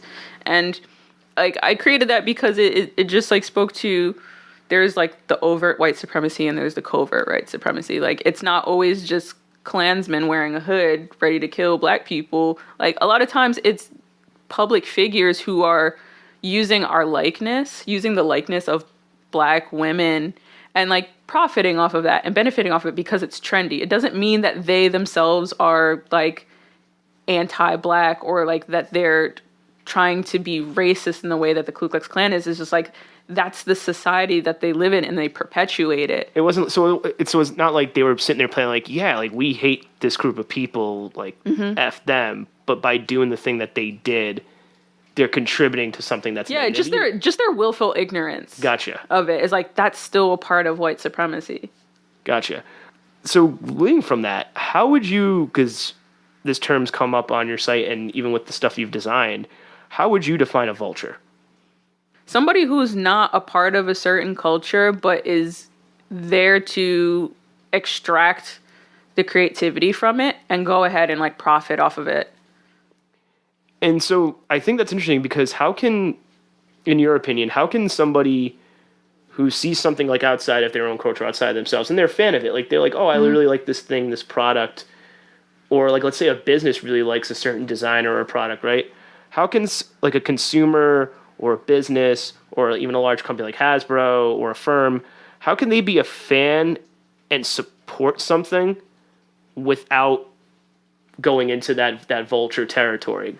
I think it comes down to like thinking about like who are the creatives in that community that are building that thing that you think is so cool. Gotcha. Okay. Bring them to the table. You know what I'm saying? Like in the same way that like New Balance, they bring Joe Fresh Goods in, right? And that's interesting too because New Balance had a problem when, what was it? I think it was KKK members were like, they were trying to reclaim, they were trying to claim the New Balance thing, and like New Balance had to be like, nah, we don't fuck with that. We just want to make shoes in America. Well, because I think it was somebody from New Balance's marketing department like said something very pro-Trump, And that's what sparked the whole thing. It was somebody in New Balance, because I do remember it was like somebody high up in New Balance, and then all of a sudden, all the white supremacists were like, see, they're backing us, and now we're going to wear New Balance and signal to each other. And what they said wasn't pro-Trump. It was just like they just agreed with a policy that he was throwing out there that he probably wasn't even going to implement. Yeah. You know what I mean? Because he doesn't give a fuck. Like, so, yeah, I think it's all about like these companies like going to the tastemakers, like a Joe Fresh Goods, et cetera, in that community, and like really building a bridge and building a connection where it's like you value their perspective, you have to value their creativity. You can't just, because a lot of times there are like these like predominantly white companies that they just want coolness. They just want the coolness. They want the cachet, they want the cosign, but they don't want to like work with the people who created the things. Yeah, and they don't want to understand why this culture is important to us. Going from that understanding standpoint, something I've noticed when it comes to your pieces, like you just said with the KKK t-shirt, there seems to be a lot of like history and a lot of information and influence behind the design, that may or may not be, depending on who's viewing it, like on the surface, right? And I think that's interesting. Like how much research do you do, or how much research goes into like the pieces and the designs that you make? Because there seems to be like all these different influences and a lot of history and a lot of interesting stories behind them. Yeah. I mean, I'll spend a year like researching one thing, but it's not like I'm sitting at a desk and I'm like taking notes. Like I'll just be in my own head and with thoughts, and then I'll go find the right book, or like I'll have a conversation with my dad. So it permeates. Yeah, it permeates for a while until I can kind of figure out, okay, how do I want to communicate this? Because I feel like I try to make sure that the equation that I'm working on is right every time. You know what I mean? Because it is satirical, it is tongue in cheek. So yeah, it takes a while for like things to permeate, and I'll be thinking of two different concepts in the same space. And, you know, there might be one project that I'll work on very quick, on quicker and like resolve it quickly. But then like the project might be done, but I will have it sitting in my hard drive for maybe like 6 months to a year before I even put it out. There's a quote, and I think it might be a Picasso quote, but I feel like it's been misquoted so many freaking times. I know Steve Jobs used this quote: "Good artists copy, great artists steal." And that's a thing that I've noticed is like prevalent in the worlds of like art and tech and things of that nature. Is that the case? And like, if so, why is that like a norm that just those worlds accept? Like, yeah, that's a thing that happens. Like, you know, whatever. Like, why is that even backed? I see that quote so often, and I don't understand it, but I also understand it. I don't know. Like, I've seen it happen. Like, I've seen it happen more in tech just because that's the world I came from. I'm like, yeah, Steve Jobs definitely friggin' did that. Yeah, you know? He definitely stole somebody's. I think about it in a sense of like, I'm trying to find a great example of it. I don't know, that's still like it's a quote that I don't pay attention to because I'm like, I don't really get it. But at the same time, it's like, there's no new ideas, right? Like everything has been figured out. Every idea has been resolved. You know, I think that there's influences. Like, I do think it's important that we look at art history and be able to pull from it and like reimagine it in how it exists in the modern day. You know what I mean? Like, I don't think that there's anything wrong with that. You know, for example, I did like this shirt that was intentionally done in Keith Haring style. Yep. Because it was supposed to be connected to the Crack is Whack mural. Yep. Okay. So you're making a reference point. I'm making a reference point to show the connection between crack cocaine epidemic and like the fentanyl shit, right? And so like that was done deliberately to look like a Keith Haring piece. So somebody gets that reference. Yes, and so the reference point is very deliberate. And I guess that's an example of like ways to use these reference points to bring into context the commonalities between these two events, right? And there are artists that do it well, and then I think there are some artists that don't do it well. I mean, I think about sampling, right? Yeah. And I think what's beautiful about sampling is like keeping certain music alive that maybe nobody would have paid attention to years ago, you know? And I think that like sampling music can be a beautiful way, but then sometimes like sampling gets too much, and it's just like, oh, so we're just gonna redo 90s R&B songs. Cool. We're gonna do what? Yeah, like where's that dividing line? Like where does it happen? I think about Irv Gotti. How many songs that he redid for like Ashanti? Right. And it was like he didn't change the beat. Like when you think about Foolish, it's not that different from Biggie's One More Chance. It's not. But Biggie's One More Chance. But people are still rocking with both. But like Biggie's both. One More Chance is still so good, and then you go back and then you listen to DeBarge, like the original sample. Yep. And so I don't know. I don't pay attention too much to that quote because I think it's too vague and it can get misinterpreted. And then it's also like what constitutes stealing and what doesn't, and that can vary from person to person. Like somebody could be like, I'm doing an homage or I'm doing a cover, and it's like, no, you're stealing. It's like, well, who gets to decide that? And like, what is it based on? And all those kind of things, which is like a whole other conversation of like, well, who gets to decide then? Right. Now, going along with that, and I know you were saying before, it's for the cool, it's for the cultural cachet. But why do you think designers, entrepreneurs, companies, industries, artists, people in general, why do you think they are? Is it just cultural cachet, or do you think there are other reasons why they're stealing, they're mining, or they're co-opting cultures that aren't theirs and profiting off of it? Is it literally just for the cosign and the cultural cachet, or do you think that there's other reasons and other factors at play? Could they be just freaking ignorant? Like, could that be a sign of it too? I'm not saying that makes it okay. Yeah. But like, is that a factor? Like, are there other things, or are there other reasons? So I feel like there is one side of it where it's like people are being very deliberate about exploiting Black culture and being very intentional about it. But at the same time, I also feel like there is something about the Black spirit and like that is so infectious to people, like people in general. Like, is the reason why there's such a huge connection between like punk rock and hip hop, right? And like rock and roll. Like there's something edgy about it that's against the grain. And Ice-T made a good point, not to cut you off. He was saying there's a huge connection between country music and hip hop, because he was like, if you look at it, he was saying like country, at least when it started, probably not the way it is now because it's very pop oriented, but he's like, when it started, it was like a bunch of people in these rural areas, like places that are off the beaten path. They're like, this is my story, this is what I love, this is like what I'm into, this is where I'm from, this is my voice. If you don't like it, fuck you. And he's like, what did hip hop do? People that were not in like the greatest of areas, like they weren't in like they weren't in like the happening area. They were not in the area that was like, like an off-beaten area. They were in an area that like, hey, I'm in this area that's off the beaten path. I have a story to tell. This is my community. This is my voice. If you don't like it, fuck you. And he's like, it's weird. He's like, they're like cousins. And I remember hearing that in an interview. I'm like, I never thought that before. Absolutely. It makes a lot of sense. People are so deeply attracted to struggle because it is like inherently anti-establishment. It breaks the rules. People love breaking rules. People love the against the grain. They love the edge of Black culture. And it's just cool. Like, hands down, like there's something cool about it. And yeah, I'd agree. it's just cool, right? And I think that what gets lost in that is the fact that like the history behind it often gets whitewashed. It often gets missed. And like I don't think there's anything wrong with like white people engaging in hip hop and like being in love of hip hop. There's a lot of white people who are like into hip hop and will do their research and understand the influences. But then it's just like there are also people who don't get it, right? Like that are just so disconnected from the fact that like a lot of these genres of music come from our pain and our struggle. And I had a really weird experience going to a Kendrick Lamar show because it was like there weren't many Black people there. He's singing All Right, which is like that song means so much to Black people.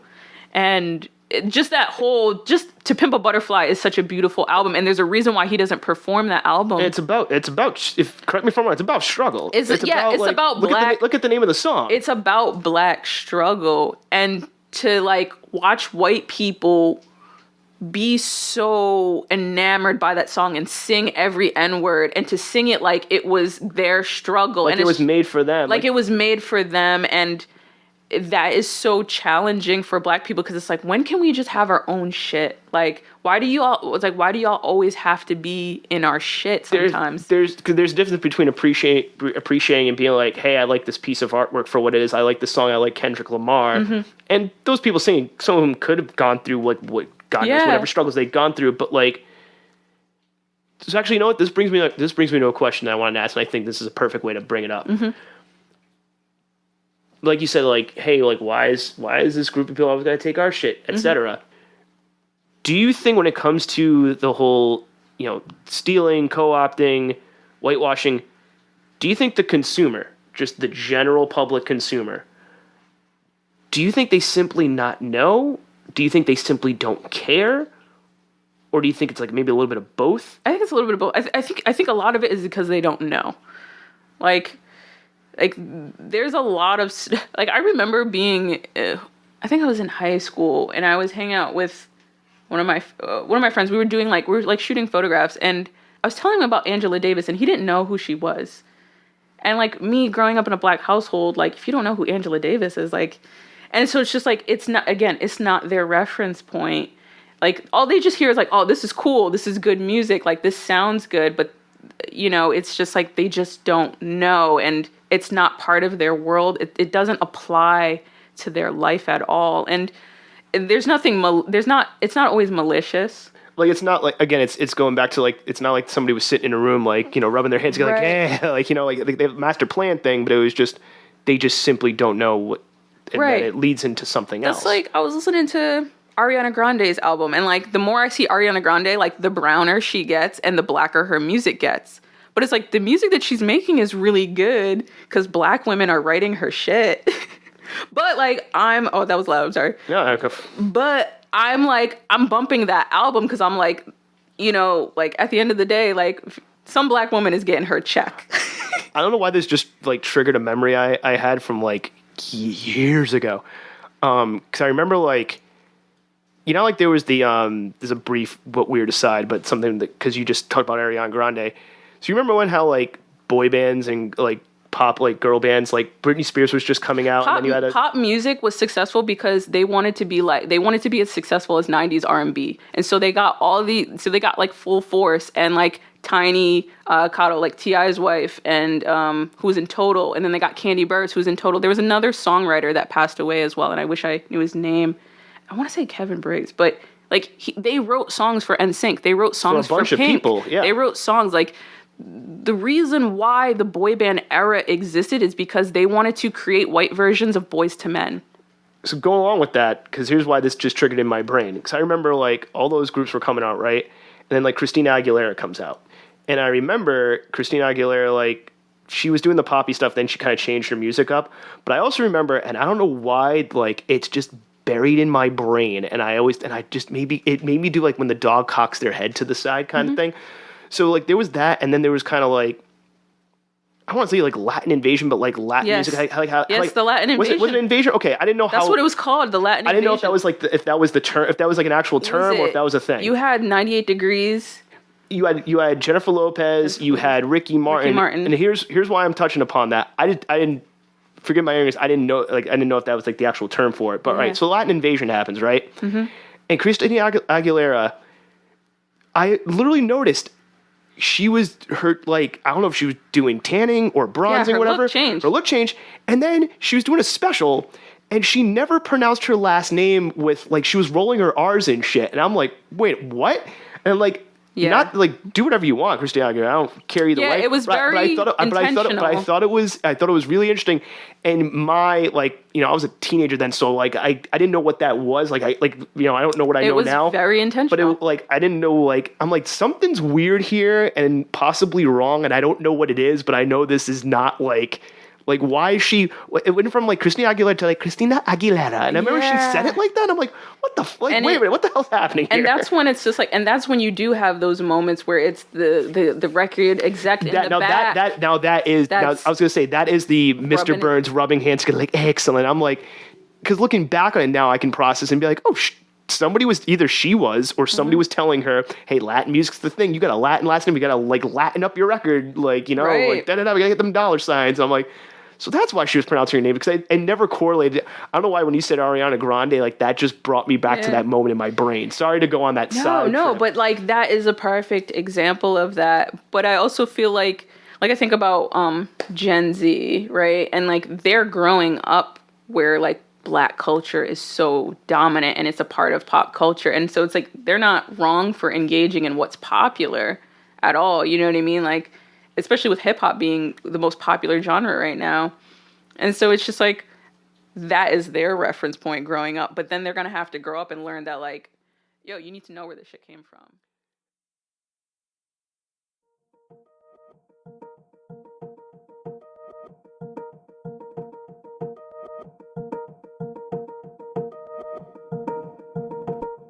Okay, so the conversation went on a bit of a musical tangent there, but it did bring up very important questions every creative should be asking when it comes to their work.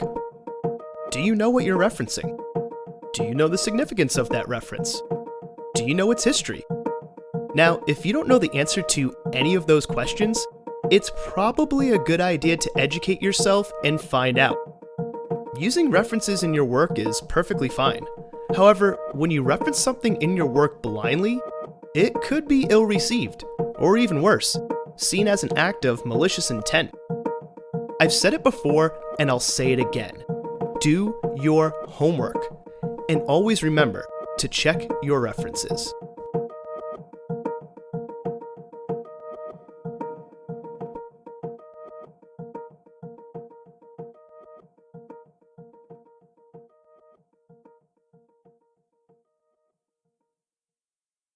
This practice of, or this phenomena of like whitewashing, co-opting, outright stealing, being a vulture, how much do you think social media has come into play in the sense of like, it was going at one speed and now it just seems like those things can happen way quicker because of the way information and thing, like to take a piece of artwork now you just right click save as, and then they'll like edit it a little bit, 2 seconds in Photoshop or a Photoshop clone, and then now it's this other person's thing. Absolutely, because like, I mean, like the first form of American entertainment was what, like Birth of a Nation, which was about exploiting Black people. It was about the KKK and like putting them in a positive light, which is really right. I think that was like the first movie ever made. And blackface and minstrel shows, right? Like those are the first forms of American entertainment. And so now social media is entertainment, and it does happen in a much faster rate, like through TikTok, through all these trends, like Black Twitter.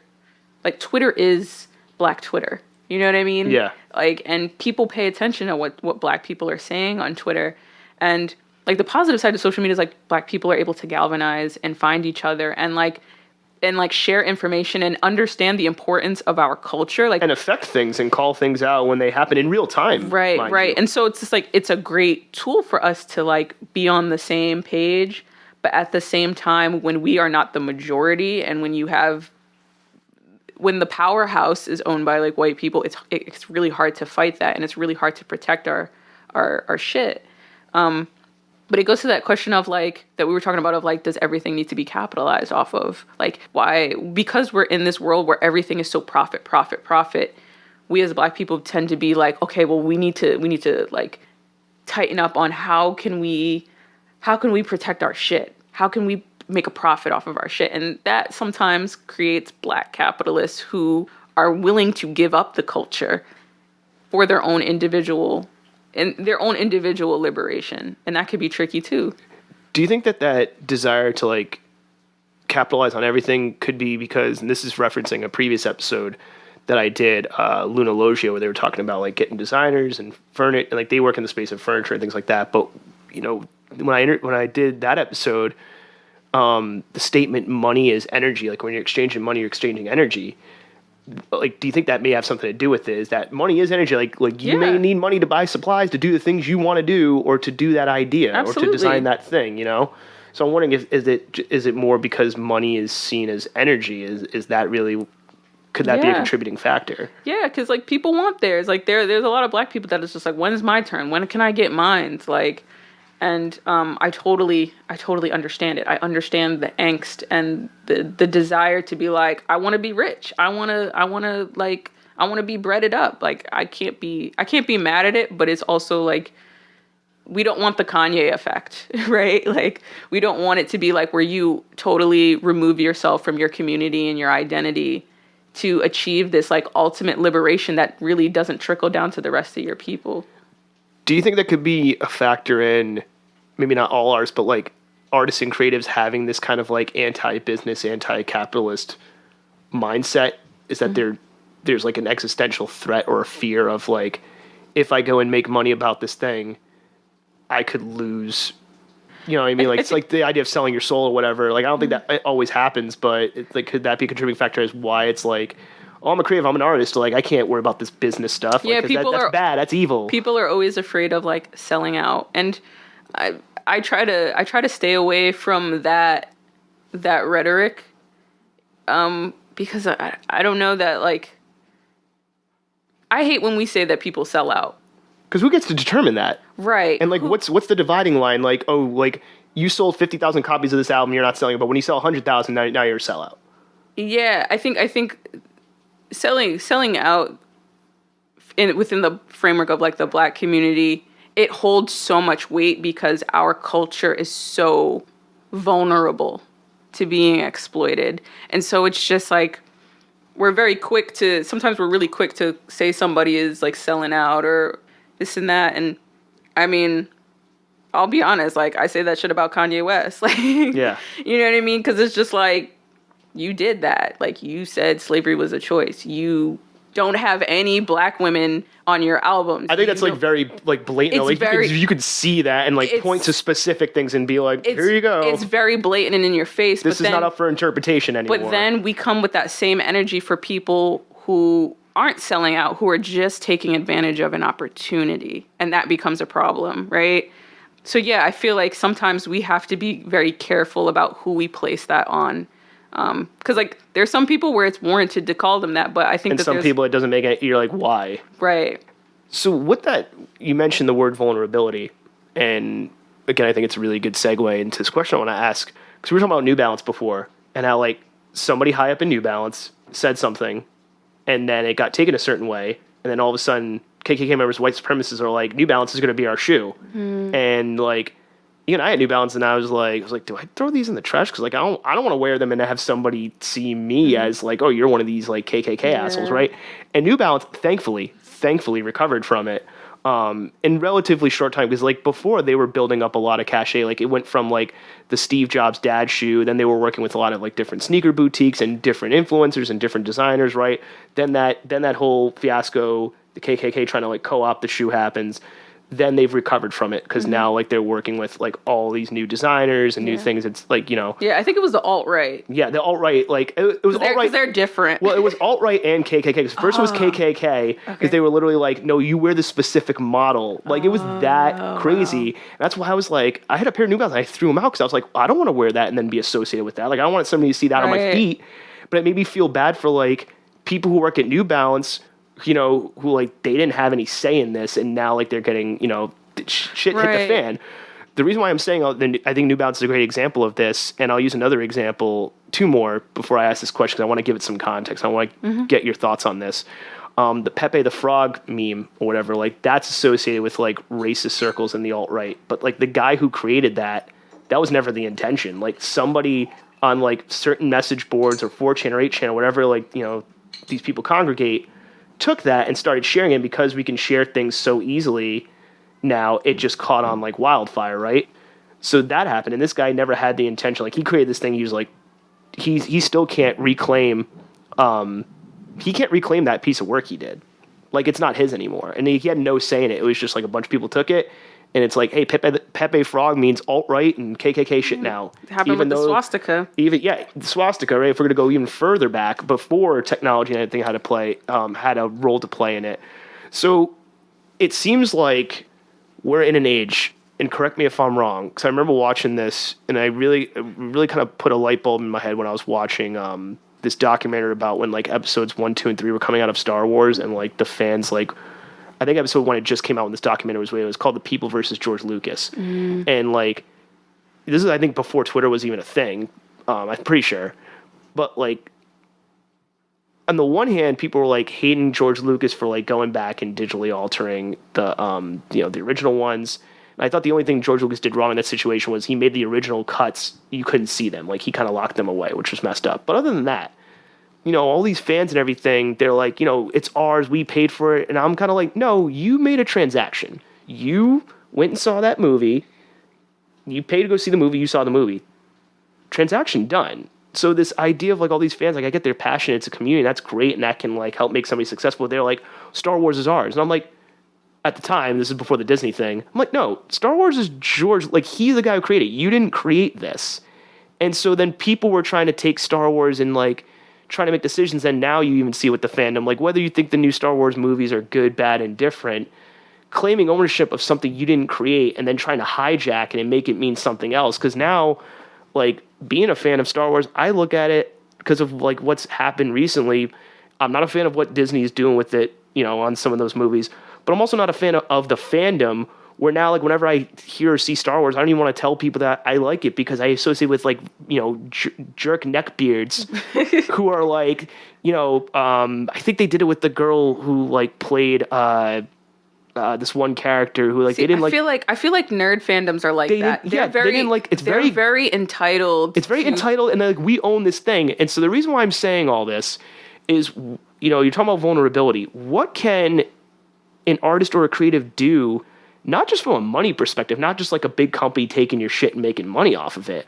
What can they do to protect their work so that it doesn't get put into a meme or co-opted by something that they're completely against? Because, like, there's nothing stopping, like, you know, they took Pepe the Frog. Yeah. That guy never made that. You know, he never intended that. Like, holy shit. The quick answer to that is, like, protect your intellectual property, right? Yeah. And, like, that's where, you know, I guess NFT can come. I don't know. Possibly, or copywriting. So, but it's like, if you have the resources and the power to do that, right? Yeah. But, like, not every artist has the power to do that. Sometimes you just want to make a design and just, like, put it on your Instagram just for it to exist, just because you want to make something, right?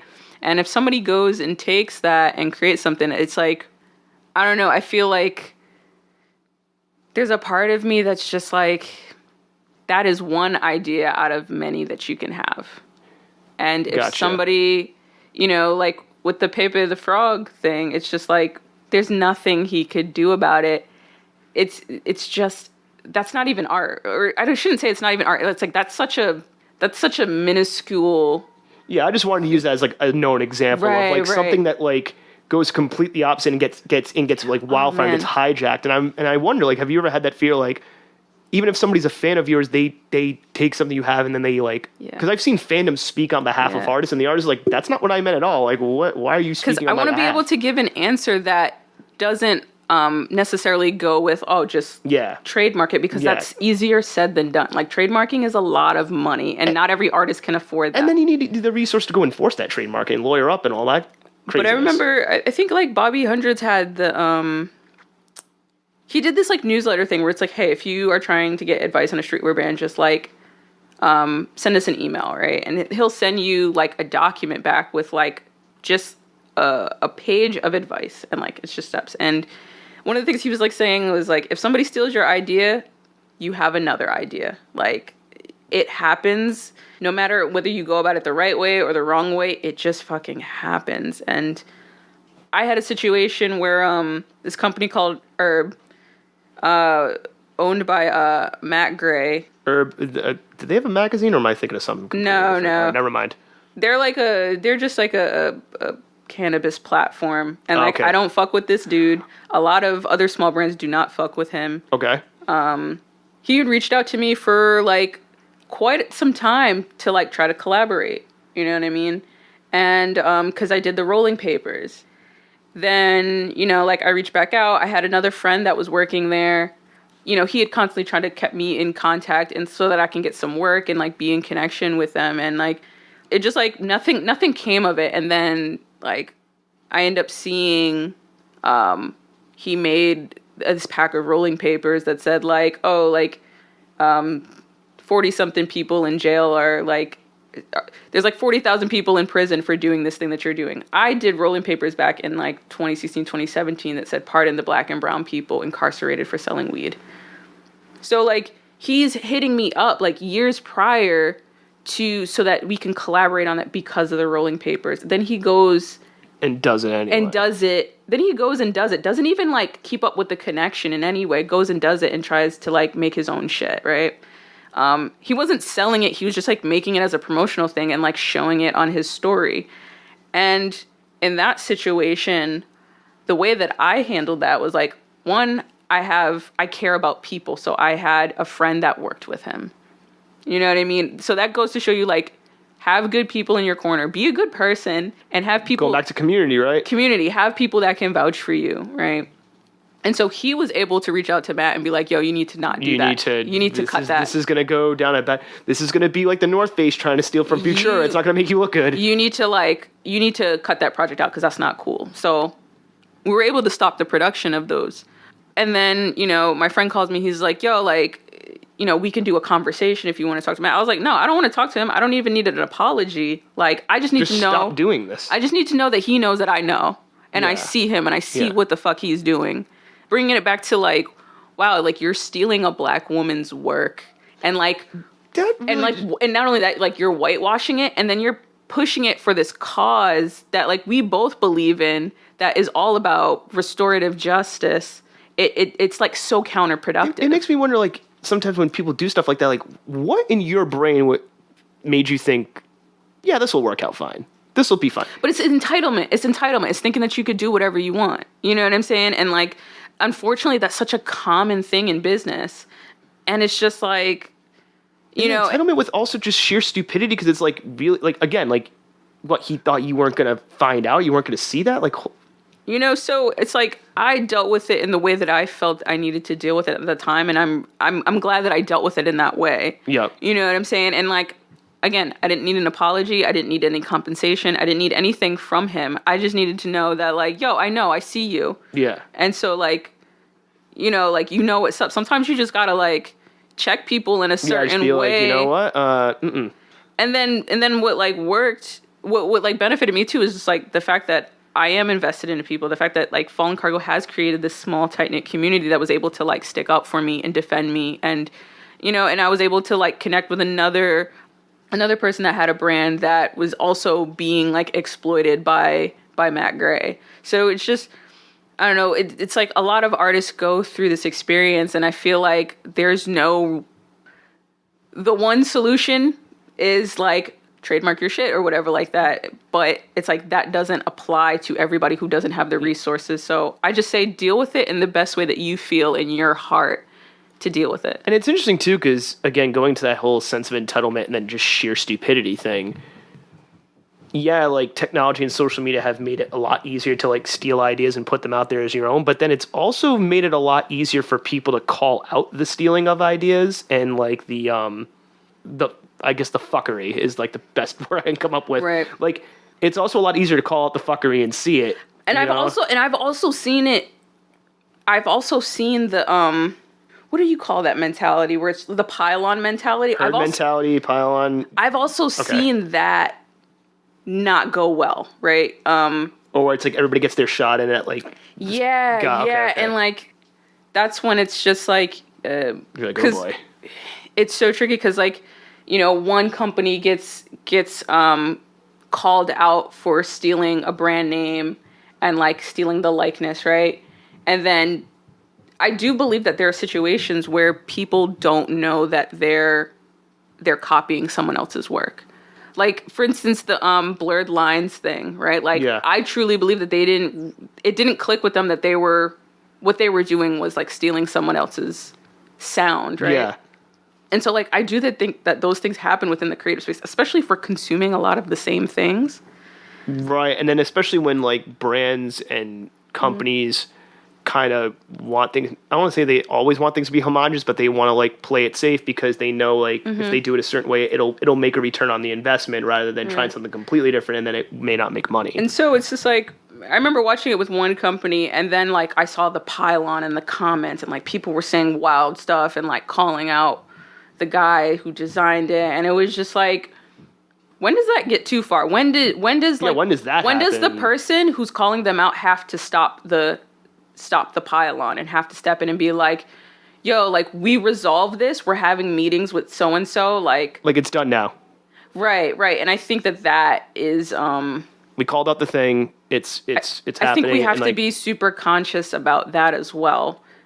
And it's interesting about that because like, what happens when fandoms on behalf of a creative like go too far and like you know, like I'll give an example, like the whole what was it? Kanye West said something about Drake. I don't remember the exact thing in a text, but then like people like went to Kanye's childhood home and put signs up or defaced it or something. And it's like at what point do we got to be like, hey, listen, I love you for being a passionate fan, but like you're doing some craziness, like you're doxing people, like you're making like you know, there's been certain fandoms where like they'll make death threats or like to another artist because they had a beef with their artist, and I'm just like, you know what? All right, before you go into that example, do you think that creatives and personalities are becoming like the new religion almost? Because certain people follow certain creatives and personalities where it's like, like they're about to ready to like to claim like holy war on other people. And it's like, good God, it's not that serious. Yeah, I mean, like I think that's been talked about a lot of just like how celebrities are the idols, are like our saints in a lot of ways, and that is scary. And or nobody will call out when like the artist they like does something weird. Like you know? when Mac Miller passed away, and like, or like when he relapsed and people were attacking Ariana Grande for it. You know what I'm saying? Like shit like that is wild. Or just even someone like a Nicki Minaj who enhances it. You know, like she will or amplifies it. She amplifies it, and it gets really problematic. And you know, and I think people have to be super, super careful and aware of their audience. I was watching another interview where they were talking about Joe Rogan because his platform is kind of changed. Like it's really big, and he'd be out here like, you know, obviously a weird dude. He's a comedian. I heard Kweli talking about him, how he's like, I don't agree with him, but like, neither does Dave Chappelle, but him and Chappelle are, you know, he's a comedian. He's not an expert, but you have this massive platform where people will do what you say. Yes, where you bring on all these guests and you interview them, and there's a credibility that you've created on this platform, and you have to be socially responsible. Whether you realize it or not. Right, but it's like white dudes have the privilege to not be socially responsible because it's like they're seen as individuals in society. They're not carrying the weight of an entire... They're not seen as speaking on behalf of their entire race or culture or whatnot.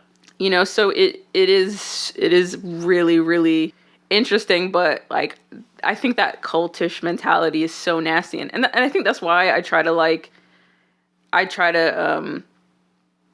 to like get on my high horse about shit. Like I still have to remember, like nobody cares about what I have to say. Like I'm still just a regular person in the world that I have my own opinions about stuff. But like if I'm like ready to post something that feels a bit self-righteous, I'm like, I don't need to share this. I really need to just go leave the house and have a conversation with a friend. So going along with the fact that like, you know, you do have your own personal vision, you are a person, but then at the same time it's like sometimes like, you know, sometimes you need to check yourself and be like, do I really need to come out and say this? So going along with that line of thinking, right? Has there ever been a client that you've worked with, whether had Fallen Cargo running or even before, right? That it like even if you did your questionnaire, it just wasn't a good fit from like not just a design perspective, but like, hey, I just don't like what you're about. Like, has that ever happened? Yeah. And then how was that handled? Like, did you finish the project, or did you just have to like tell them like halfway through, like I can't do this? Like, how did that work out? I'll speak very vaguely, but like. Yeah, I'm not trying to get you in trouble, but I think that's interesting when that happens. I've had a situation like that, and that's when I was like, I'm using this design for myself.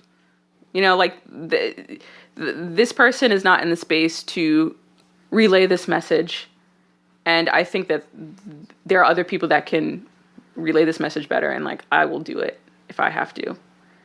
And so, like, I've had a situation like that, and it does suck that, like, sometimes people's views can really, like, change the business relationship, and I hate that we're like in that space right now, but you do have to have checks and balances. You do have to have boundaries, and that doesn't mean like you cancel people in any way, but it's just like I have a very clear message and like a method of how I think things should, how I want to deliver my message, and like I feel like this isn't aligning with where you're at. You don't want to change or dilute your message by working with that. Right. And it doesn't mean that I'm not going to support their business in any way. It's just like, I don't think that you're fit for what I'm trying to communicate. Going along with that, so because you do work, you know, with other firms, other companies, other people, you know, besides the idea of a questionnaire, how do you go about, because I think this is a big thing that I think everybody could benefit from the answer. how do you go about, what is your process of like, hey, this client's a good fit for me, this is going to work, or like, yeah, I want to take on this project with this like external client. Mm-hmm. Like, how do you go about that process? How does that work for you? Like a lot of times I'll just have like, we'll set up like a phone conversation, and like sometimes like people just want to be heard, like especially clients. Like one of the most important things that I think designers have to do is like you listen to your client. You know what I mean? Like still stand strong in your expertise and know that like you are the expert in that thing. But a lot of clients, they want to be listened to, and so like we'll do a phone conversation. You know, I try to engage the client in the creative process in terms of like creating a mood board and doing a project brief. Like I'm very strict about project briefs where it's just like outline your entire idea. And like I even have templates that I will give clients, because sometimes people will, like I had a situation where a client they called me to ask if I was available for something and what they wanted. And I was like, okay, like put it in an email. They gave me like a 1-sentence email of like one piece of detail in the of like for the project. And I was like, okay, that makes sense. I designed it for them. They're like, this isn't what we wanted. Well, it's like, well, you only gave me a sentence and like a very vague reference. Right. They were like, this isn't what we wanted. Like we could have did this ourselves. As you were saying that, I was thinking like, let me guess, they didn't like it. And it's like, well, you only gave me so many guidelines to work with. And that's when I had to be like, okay, this is how we're going to do it. And so I outline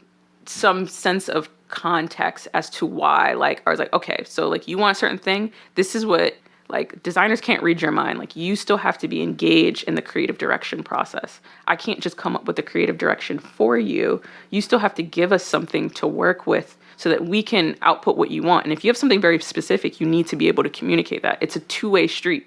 I'm going to be clear and concise with you, and you need to also do that same thing. And then I provided them with a template for like, here's what you need to do if you want to do a project brief, and a mood board and stuff like that.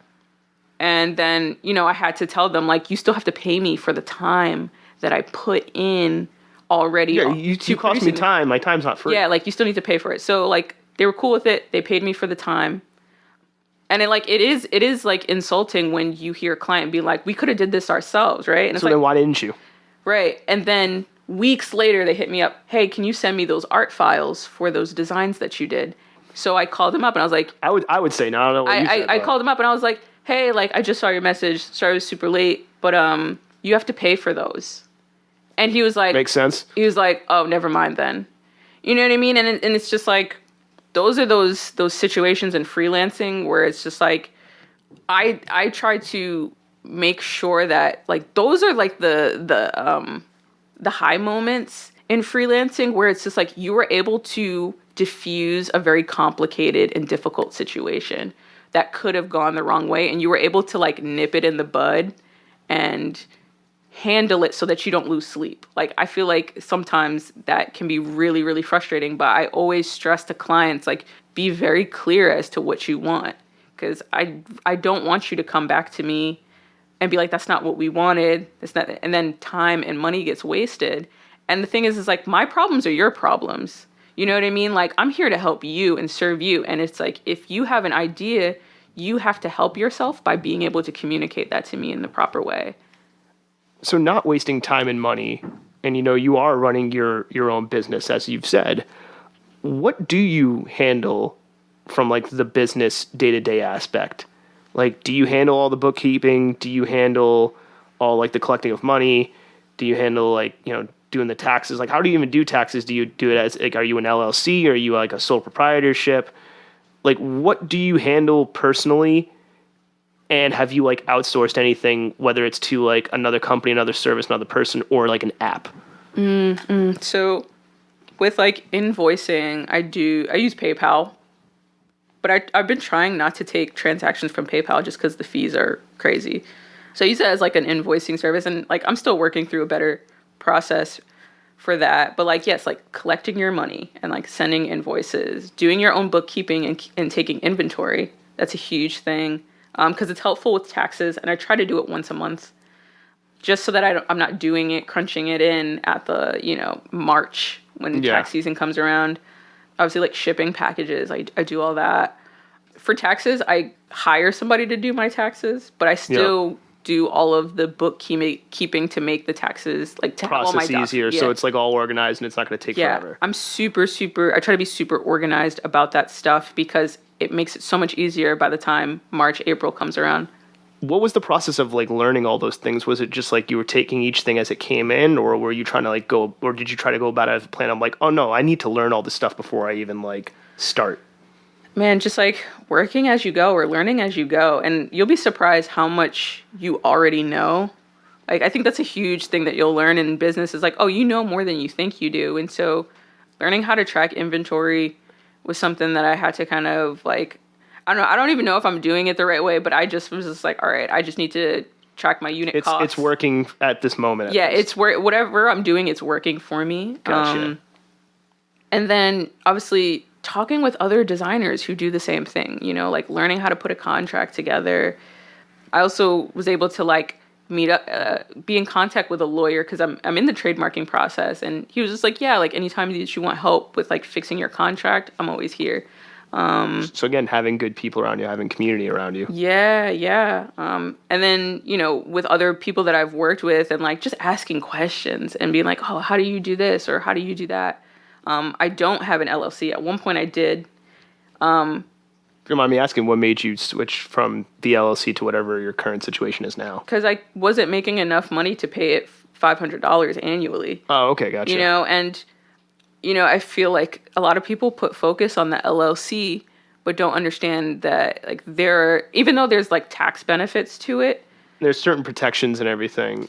But it's like in order for it to make it really work for you, you need to be generating a significant amount of income. There's a certain level you need to be at as far as like how much income you're taking in and et cetera. Right. Also, it's like it works for you if you have employees, if you have a studio space, if you have assets that you can write off, it could be really beneficial to you. But for me, I just stick to a DBA, which is like doing business as. Is that the same as sole proprietorship or? I guess so. Okay. It's just your finances aren't separate from. Your personal finances aren't separate from your business finances. That's the difference. Are you ever concerned about that? Because in a world where everybody's mudslinging and sue happy, especially online, and now correct me if I'm wrong, because you're not like somebody could come after like take your personal assets because they're one and the same. Like, does that ever worry you if like somebody like takes you to court for God knows what stupid reason, and then it's like, oh shit, they can take my personal stuff away. Whereas if you have the LLC, like, yeah, it costs more money, but then they can only take the assets of the business away. They can't take your personal things away. I mean, for a moment, I was stressed out about that because, like, with the Kardashian shirt, I was like, if the Kardashians come after me, like, I'd be fucked. I didn't even think about that, but yeah, that's a good like point because, like, if they come after you and you made that while just doing the DBA thing and it wasn't an LLC, like, they come after your house. Right. And I was like, that would be fucked. But I also don't have any assets. Like, I have nothing. Gotcha. I have nothing of value for them to take. Right. And if they do, I'll just create other ideas. Right. There you go. I think if you were like, say, if you were like a landscaping business and there was something, or like you were cooking food and you like somebody got sick from your food or whatever. Where there's like a high degree of possible somebody coming after you, you may want to think about the LLC just to cover your ass. See why. Right. Like, I think. In those situations, it's very strong. You should strongly consider it. But if you're just like doing design shit, I don't concern myself with it as much. But I used to think about that a lot, and I've kind of like chilled out about it. Do you find it easy or difficult, or possibly somewhere in between? Where do you feel like you have to switch gears, like, and how do you go about that? Because it's like, okay, I have to do design work, but then at some point you have to like be the business person and like negotiate fees and do all that kind of stuff. Those things happen in the same space, right? Like, so for you, it's all one flow? It's all one flow. Those things aren't separate. I feel like maybe if I had like a bigger operation, I'd probably be more inclined to separate those things. To silo them out. Yes, but I feel like if you're getting a client that's talking to you and like you need to establish a budget, you know, like the creative process plays along with it. Like if I'm doing an illustration, that might take more time than designing a logo. And so that's going to determine the price. So for you, it's interweaved. Yes, very much. What is one thing or multiple things or aspects that you wish just the general public knew about not just what you do, but like what goes into what you do? Oh man. It could be one thing, it could be multiple things. Like, feel free to go off. I think that I spend so much time doing research. I spend so much time making sure that I'm being socially responsible in what I do. Like, research is probably like 80% of the process than making, and it's not just, I think what kind of sucks with social media is like it's so easy for the work that you do to get lost into the ether, right? Or you don't see the entire story. Like, sometimes you got to dig deeper to get the entire story behind the thing. Right, and that can be really hard to do with social media. And I try my best to like provide information that like you have to sit with, because I try to challenge myself to like if I can do that in a social media space that is all about instantaneous like gratification, like I'm doing something right. If I can get people to stop what they're doing and like be invested in what's the story that I'm trying to tell, like, okay, it's like I know I'm doing something right. But I think the big thing about just like running a business in general is like you're not gonna sell things every day. Like, you're not going to be like, I might sell like a couple things a month and I'm okay with it. And I think a lot of people get really caught up in the viral moments. Like, I've had the viral moment because, I had Scotty Beam like share one of my shirts, and it was like, it was huge and impactful for me. And it like meant a lot to me that she would do that, because it broadened the audience and more Black people were able to see my work.